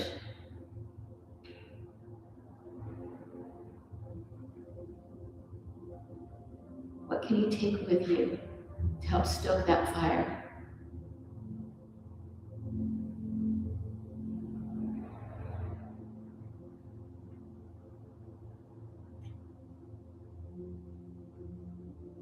And then when you're ready, gently roll to one side.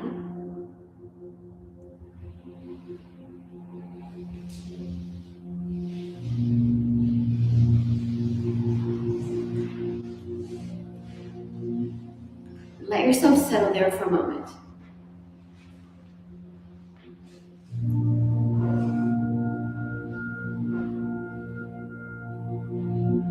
absorbing this support beneath you. Appreciate your uniqueness, feeling your strength. Open up your heart to receive and give love, caring.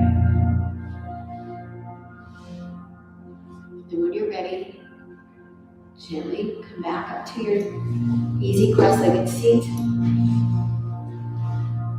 Take your time.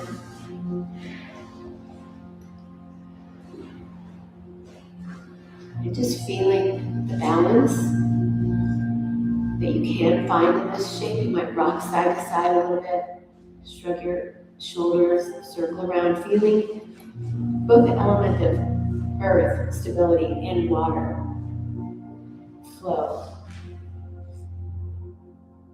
And know that you can go with the flow and reach for the sky and stay grounded. Then bring your palms together at the heart center, fingertips to your forehead to indicate the desire for a clear and calm mind. To your lips to indicate the desire for honest and compassionate communication. And then back to your heart center to indicate the desire for loving intention. Our practice helps us become more grounded so we can be more open and free from suffering, which oftentimes are our own reactions. So maybe be more aware, take time to really listen to ourselves, mind, body, and spirit. May it help us become kinder so we can teach peace with our own unique example. And may you have a day and a year of infinite blessings and the wisdom to see and receive them. Shanti, Shanti, Shanti. Namaste. Thank you, yogis. Well, if you have any questions, you have a lot of information there that I threw at you, and there's probably some words that you're going to be like, what is that? But yeah, it's interesting stuff. And I'm around if you ever want to ask questions. Bill's going to be coming in just a few minutes, so if you want to get something, I don't even have a sip of my tea. You could do that. Are we allowed to drink hot tea? Yeah, I did. I forgot about it. That was lovely there.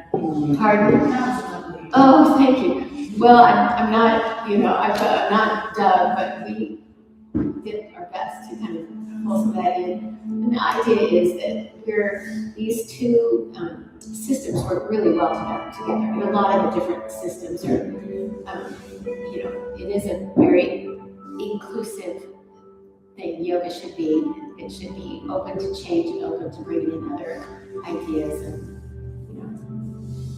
as someone once said, this guy was a very, very famous rabbi. I don't know what his name is, but he was the highest rabbi in the world. And somebody was interviewing him, and they said, "Did you ever question your faith?" And he goes, "Oh, of course I did."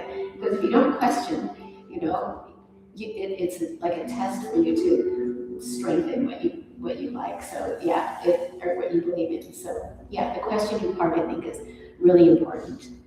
And I think sometimes some yoga we get kind of dogmatic about. So it's important to know that that's not the way it's supposed to be.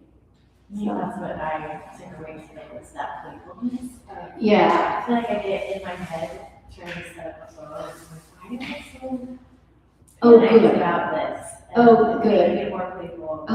Yeah, good. Because one of my favorite yoga teachers, Jason Granville, said, I get most of my ideas. He had a toddler at the time. I get most of my ideas from my toddler, just watching her roll around on the ground and looking at her hands and different things like that. So, yeah, it's good to be playful and not, as the Grateful Dead said, life's too mysterious, don't take it so serious. That's an honor that just passed.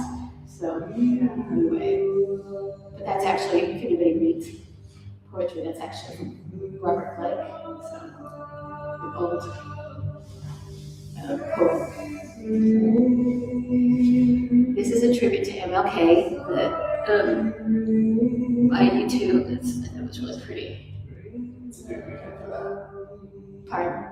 It's a good weekend for that. Yeah, is that Monday? Yeah. Oh my Lord. See, it's perfect. It was, just floated.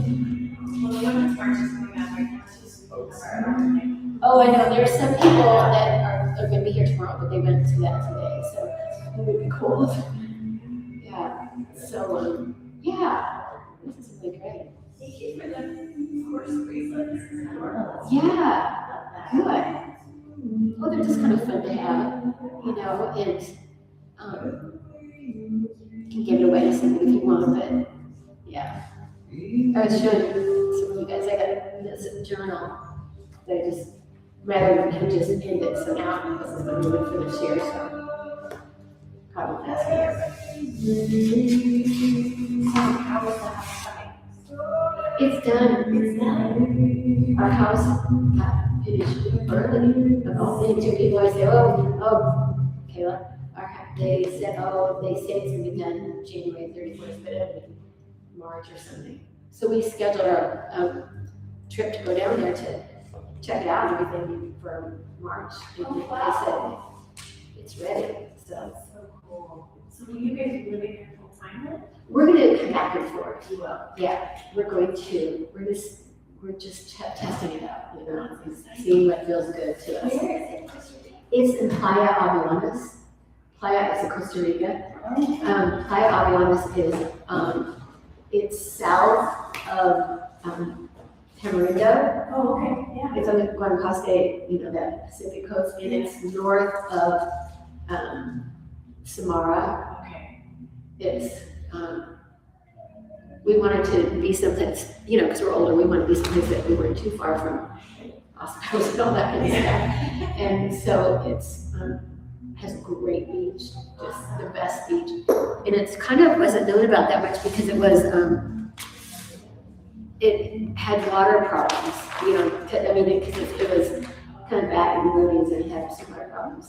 So they've gotten that under control, so hopefully. How exciting. Yeah, so we will in March go down there. And we'll only be down there for about 3 weeks. And then we'll come back and we retreat in Bhutan. And that's great. Yeah, so I'll be doing that in April and then we'll probably go down there in June. And we'll see how it all feels. Yeah. Okay, well, what are you here to do it? It is. It's just, there's so many ironic things that are just like, huh, okay. That's ironic. Yeah, that's what happened. So yeah, Kayla, are you heading down there at all? Yeah, we're still interested. I was gonna ask you how everything's going because it's a little bit unsettled in that area right now. Yeah, Has there been any, pardon? has there been anything Well, with the kind of politically what's going on? yeah, we are part of a group that it's called Relocate Now in Costa Rica, and they had a good discussion about it. They said it feels really fine. You never know, Costa Rica just happens to be, there's not much anybody wants from that country. They don't have oil, they don't have minerals, they have monkeys and you know, they're all about tourism and that kind of thing. So in that regard, it feels pretty okay. Yeah, but people were asking about it not this one, but the ones before we had. Yeah. Yeah, we had a couple properties that, did you have an easy time finding, going through the property process? We did about a month Okay. and we it's our realtors and we went to different people, you know, maybe like, yeah, It's funny because so there was like a few properties that we were trying to get and it has to like the paperwork isn't always proper and so it actually belonged to like the like an indigenous people, like it was allotted to them, was some confusion with like who really owned it. That happened to like 2 of our friends that we were interested, but we were on the Caribbean side, so we're just kind of waiting. Yeah. So Yeah, yeah, so we're thinking you wanna do it, but it's just, we're waiting to make sure it's the right time. All that stuff. yeah, it's tough. Well, so he ended up going to Thailand. Oh, okay. So I'm going to go visit him in Yeah, Thailand. Are you? Yeah, just, it's right before the Bhutan trip, we're gonna go, so. I'm going in like March. I'm gonna go in March. She went in March. What part of Thailand are you in? Bangkok. Okay. We go, we've been to Thailand before, we've been to Bangkok. I'm going to Phuket. Yeah. And he's like, he loves the culture and the vibe and the people there. So, but we're still just in Costa Rica. We were just kind of leaving on some properties, but Yeah, it was hard, we looked at long term. Hi, Bill, I'm finished. Yeah, for sure. But we feel good about how we, how would you explain the culture? Was that we, bad? yes, we're good, yeah, so that's really nice. So he's, that's good. Yeah. Yeah. Yeah, we'll chat later. Okay. You know, yeah, we have sessions, and there are some really good Facebook groups that you can check out and ask questions like that. I think I recommend. But those are the questions that you ask us. Yeah. Yeah. Okay. How are you doing, Bill? Good. Good. Good. Cold. I was really cold. Did you get? No, you're not. I have this on. I'm filming it, but I don't know if anybody's there or not. But we had, yeah, there's somebody there. We had about 3 people that couldn't come because they got sick. So, yeah, There's a lot of people that are yeah, just, ill now. yeah. So, I haven't seen Tori in 2 weeks. Yeah, her grandmother died. Oh, She's really close to her. And so she is thinking she went back where she's from. It's part of it. She just died about no, she's been gone 2 weeks. yeah. So, but that just happened. She was, Thanks for letting me yeah. conversation. Yeah. I was concerned. So, and I just got one over you on Oh, okay, thank you. No, do you know all these people? No, I mean, Yeah. I don't think I know the other ones who are still in my attention. I said, Well, what a age. There's some of it. Yeah.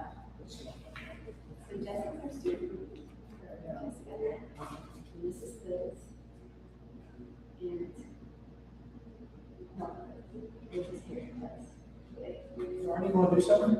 I'll do it at home. Well, can you pass these around? Yeah, I got more than this. One page, yeah. Just some from this is 1 page, there'll be some others. I don't want to inundate you too bad. So how many of you are going to be back tomorrow? Or do you know?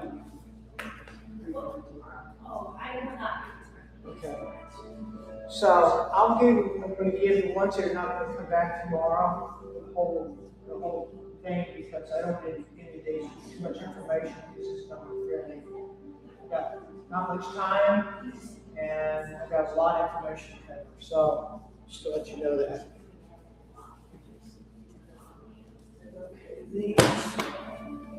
Thank you. Is this the one? This one is two-sided. Two-sided. Thank you, Arnie, very much. And then one more. Keep it all nice. Oh.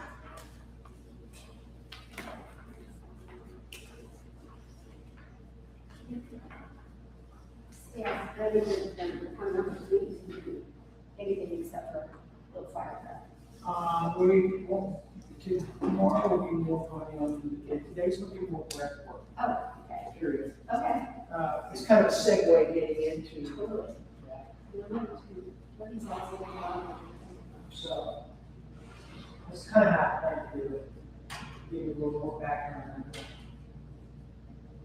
Especially since-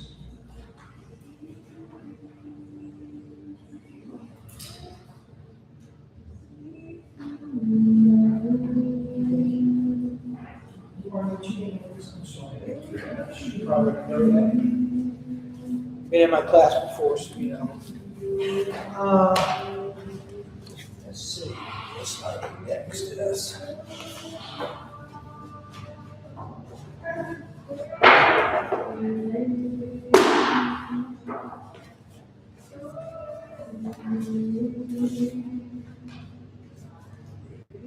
So you should have 3 handouts, Olive, just to let you know that. If you don't, we'll get them to you.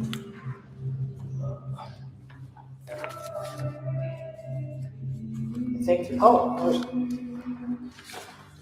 just a second. No, these are extras.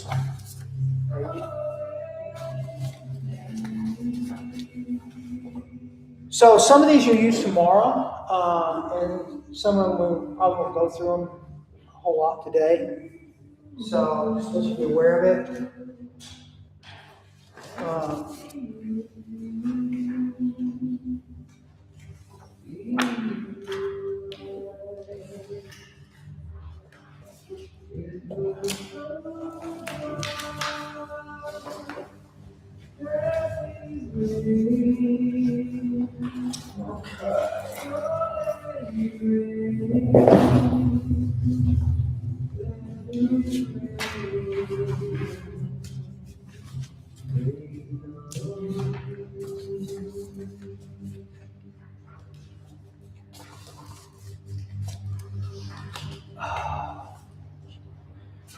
I'll turn this off now, okay? Yeah, I've got mine if I want to use it. I don't know if, I'm not really sure at this point I will be using it. Okay. But I might. Okay. Just, you know how it goes. All right. Try to keep myself somewhat organized here.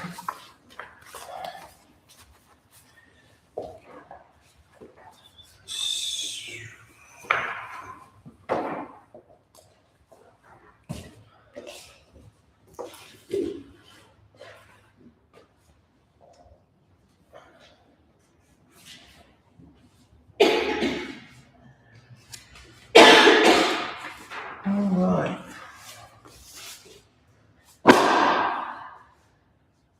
Still got more paper clips.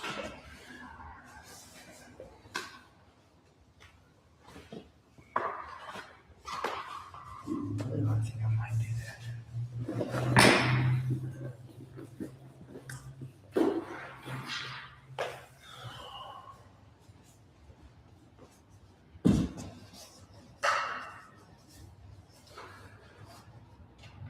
Okay.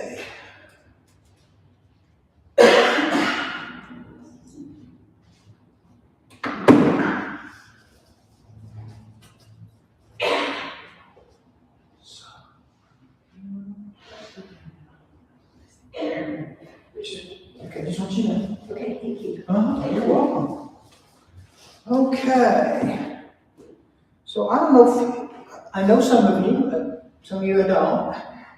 And if you had been in the last month or so, 2 months ago, or I can remember, we had the last workshop, I was here. I've been in a couple of them because of Yoga Alliance. So, but I was a student, just like you are. I'm Bill Dial, by the way, just to let you know that, if you haven't met me. And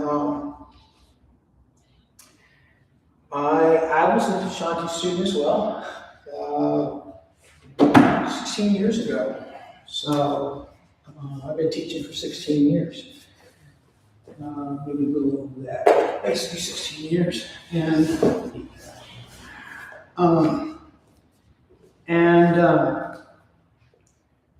I've been talking to school since COVID. So I'm glad to kind of be back in the teaching aspect of it, and I'm glad we're not having to do a whole lot of COVID anymore. And let's see, anything else? Debbi was my first teacher, primary teacher. I had lots of secondary teachers, probably like you do too. And which were all wonderful people. Jen Knight was one of them as well for me. And I've been actually a teacher here, 16 years. That's when my first place actually I started teaching. Of course, I taught at gyms and I taught at a couple of real saves and some other studios in town, so they still existed. And for most of you, I don't know, y'all have this book, any of you? Okay. This is, it's kind of funny because I had this book when I was in school, and I hardly ever looked at it because I had so many other books that I had to look at as well as just showing up for class. And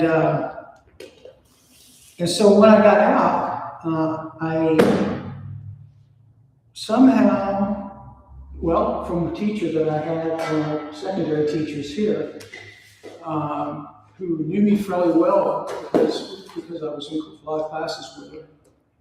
And she recommended that I should contact this other teacher. This other teacher had no idea who this individual was. And this man is from New Zealand, and his name's Mark Whitwell. Mark Whitwell was a direct student of Debbi Chart and actually edited and wrote this book with him. And he also was a student of Christian Chart. So 1971, 1972, somewhere in that area, he started practicing in India. He was going back and forth from India from New Zealand. And then I was fortunate enough to be with him in prior COVID for about a little over a week. And at that point, I was sold everything in reference to this. It's a little different approach than what we think it is if you haven't studied Christian Chart extensively. And he was a scholar, of course, and was very, very well educated. I'm not here to teach on Christian Chart today, but just to give you a background. And his son was really the one that taught Mark, probably more so, even though Christian Chart was always behind the scenes. And of course, Debbi Chart died in 2016, I believe. Had Alzheimer's, and so it was a great loss. But I have pretty much gravitated all the secondary teachers that I communicate with from this lineage. I have some friends in New York, now in Pennsylvania. I've got some European friends. I'm in a kind of a worldwide community that I communicate with now because of Mark. Mark lives in Australia. He spends a tremendous amount of time all over China, India, Europe. He's not coming to the United States right now just because of what's going on in our country. And but we get to talk, and I'll probably talk to him this month. But we have an online community, which all of you are invited to do that. You can go to Heart of Yoga, or Yoga of the Heart. Actually, his is just, this is Heart of Yoga, he's Yoga of the Heart. So when you look that up, there's an online community there, and you're more than welcome to go on that community. I mean, it doesn't cost you a dime. But it's very interesting, it's a little different. It's more of a tantric, hatha tantric thrust, more of a balanced aspect of what the practice is in reference to male and female the energies that we deal with. So I'll talk more about that as we get into this today and tomorrow. So today I really want to talk about more so breath work. And I know when I say that, as yogis, we think of pranayama. Let me get these socks. And pranayama is breath work, yes, but there's many different types of breath work. And so breath work is a generality or a general statement.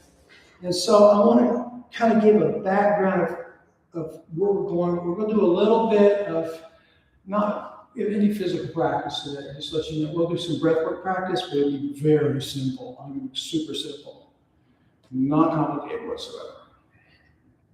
Or at least it should be. And then tomorrow we'll get more into the aspect of pranayama. So, and pranayama is breath work, but there's many different types of breath work in the world, and it's been around for thousands and thousands and thousands of years. I mean, it's been there a long time. It's got many different names. We know prana. You know, prana came from yogis in the Himalayas, and but you go down through this, and I'll get into it a little bit more in a few moments. But I'll touch on some of these other ones that they're all saying the same thing, but it's got different names. So it's all over the world. So what I want you to do is just kind of relax for a minute. However you're sitting, it doesn't matter how you're sitting. It's just I want you to relax for a moment. And I'm going to ask you just to close your eyes for a moment, if you would. Allow yourself to settle in for just a second. Just quiet yourself. There's nothing to get. There's nowhere to go. You already are. We have a tendency in this practice, especially as you're starting to practice out, you're trying to get somewhere. There is nothing to get. You already are. Two direct opposites came together as one. Male and female. And here you are. Mom and Dad. That's how you got here. But you wanted to be here.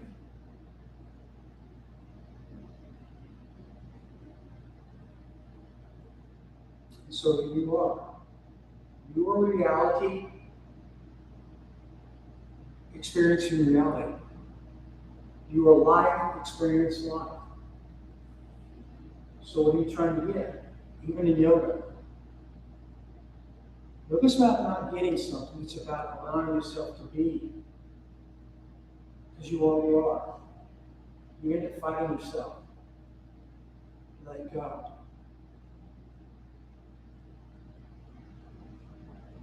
Just let go. It's an easy statement, it's a hard thing to do, I know that. Because you have a thing called the mind.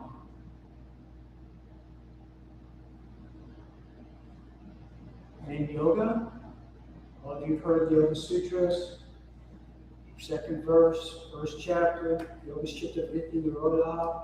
Yoga is the cessation of the mind stops. That's what yoga is about. I remember a teacher I had years and years ago said, if you're learning this one verse, I mean, really practice it, and it really resonates with you, throw away the book. And I have to agree with her today. I truly do. But it's a hard thing to do.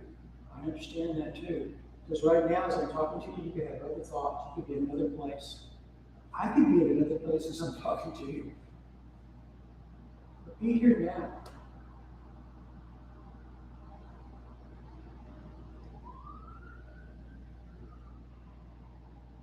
If you would, I want you to just allow yourself to be aware of your breath, if you would. You're not forcing it, no ujjayi, no breath techniques. I just want you to breathe.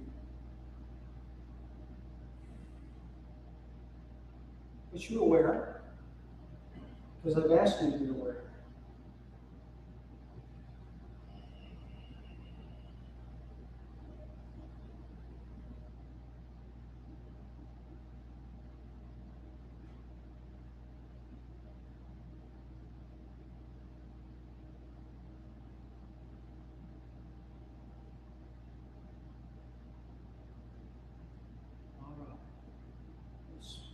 So just sit there for a moment.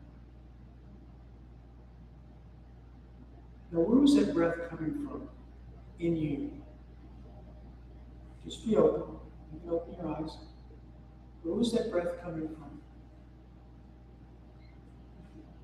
Was it coming from your chest? Was it coming from your belly? Where was it coming from? For most of you. So you didn't think about it, did you? Probably most of you were breathing only from your chest.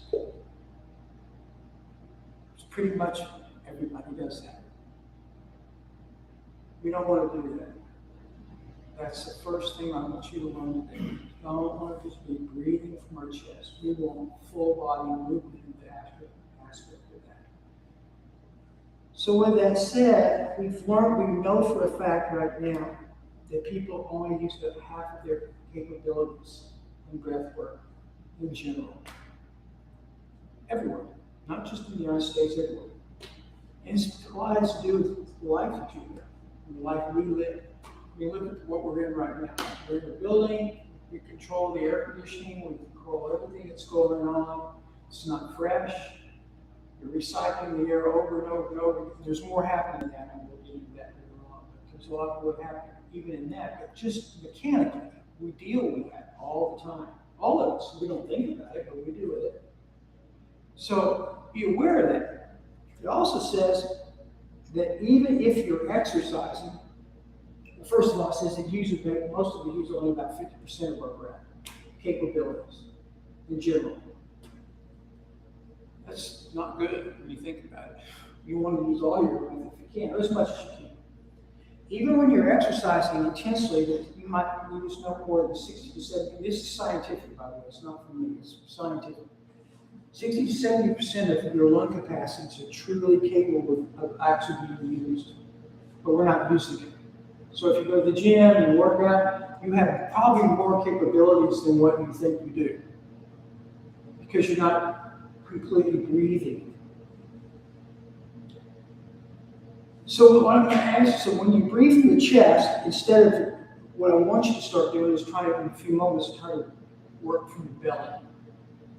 So you might have heard this before, again, not knowing a lot of your backgrounds, but we call diaphragmatic breathing, which in my, what I'm going to call is belly breathing, okay?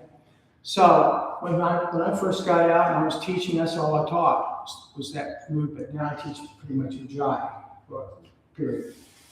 Ujjayi is not it's not made for this. It's made for asana. That's really what we use it for, because it builds heat. We'll get into that a little bit more as we go. But it builds heat and other things. But belly breathing is the aspect that really calms that sympathetic.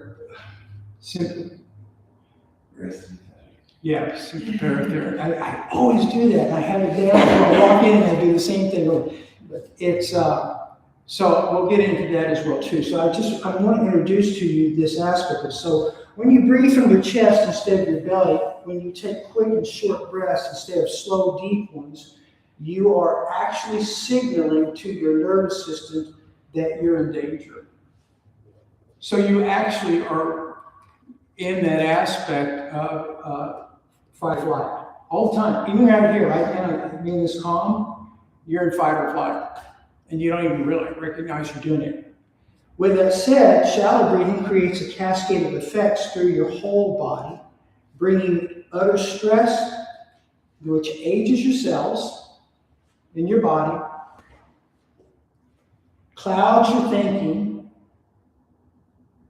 and keeps your consciousness operating at a function lower than or a fraction of what your potential is in consciousness.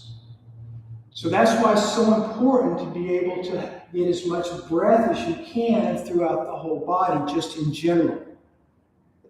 Because if you don't, you're going to have a lot of different problems. Let me get the change here so I get to this, where I'm going. So with that said, in a few moments I'm going to teach you a breath technique that you can use here and anywhere you yourself, number one. By the way, when I'm talking to you, this is yourself. You're going to be a teacher someday, you can share it with the others if you want to. because we're all different, and we all approach the practice differently. Even what I teach is different than Arnie, you've been in my class and you've been in other classes as well, and you see how we all teach a little different. And so, because we have different backgrounds, we have different interests there, and you'll be the same way.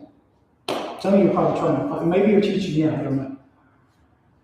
So, just understand that, as I said a minute ago, is that all these breath techniques that are specific, especially belly breathing, all these breath techniques have been around, as I said a minute ago, thousands of years. The yogis in the Himalayas came up with pranayama, which is life force control.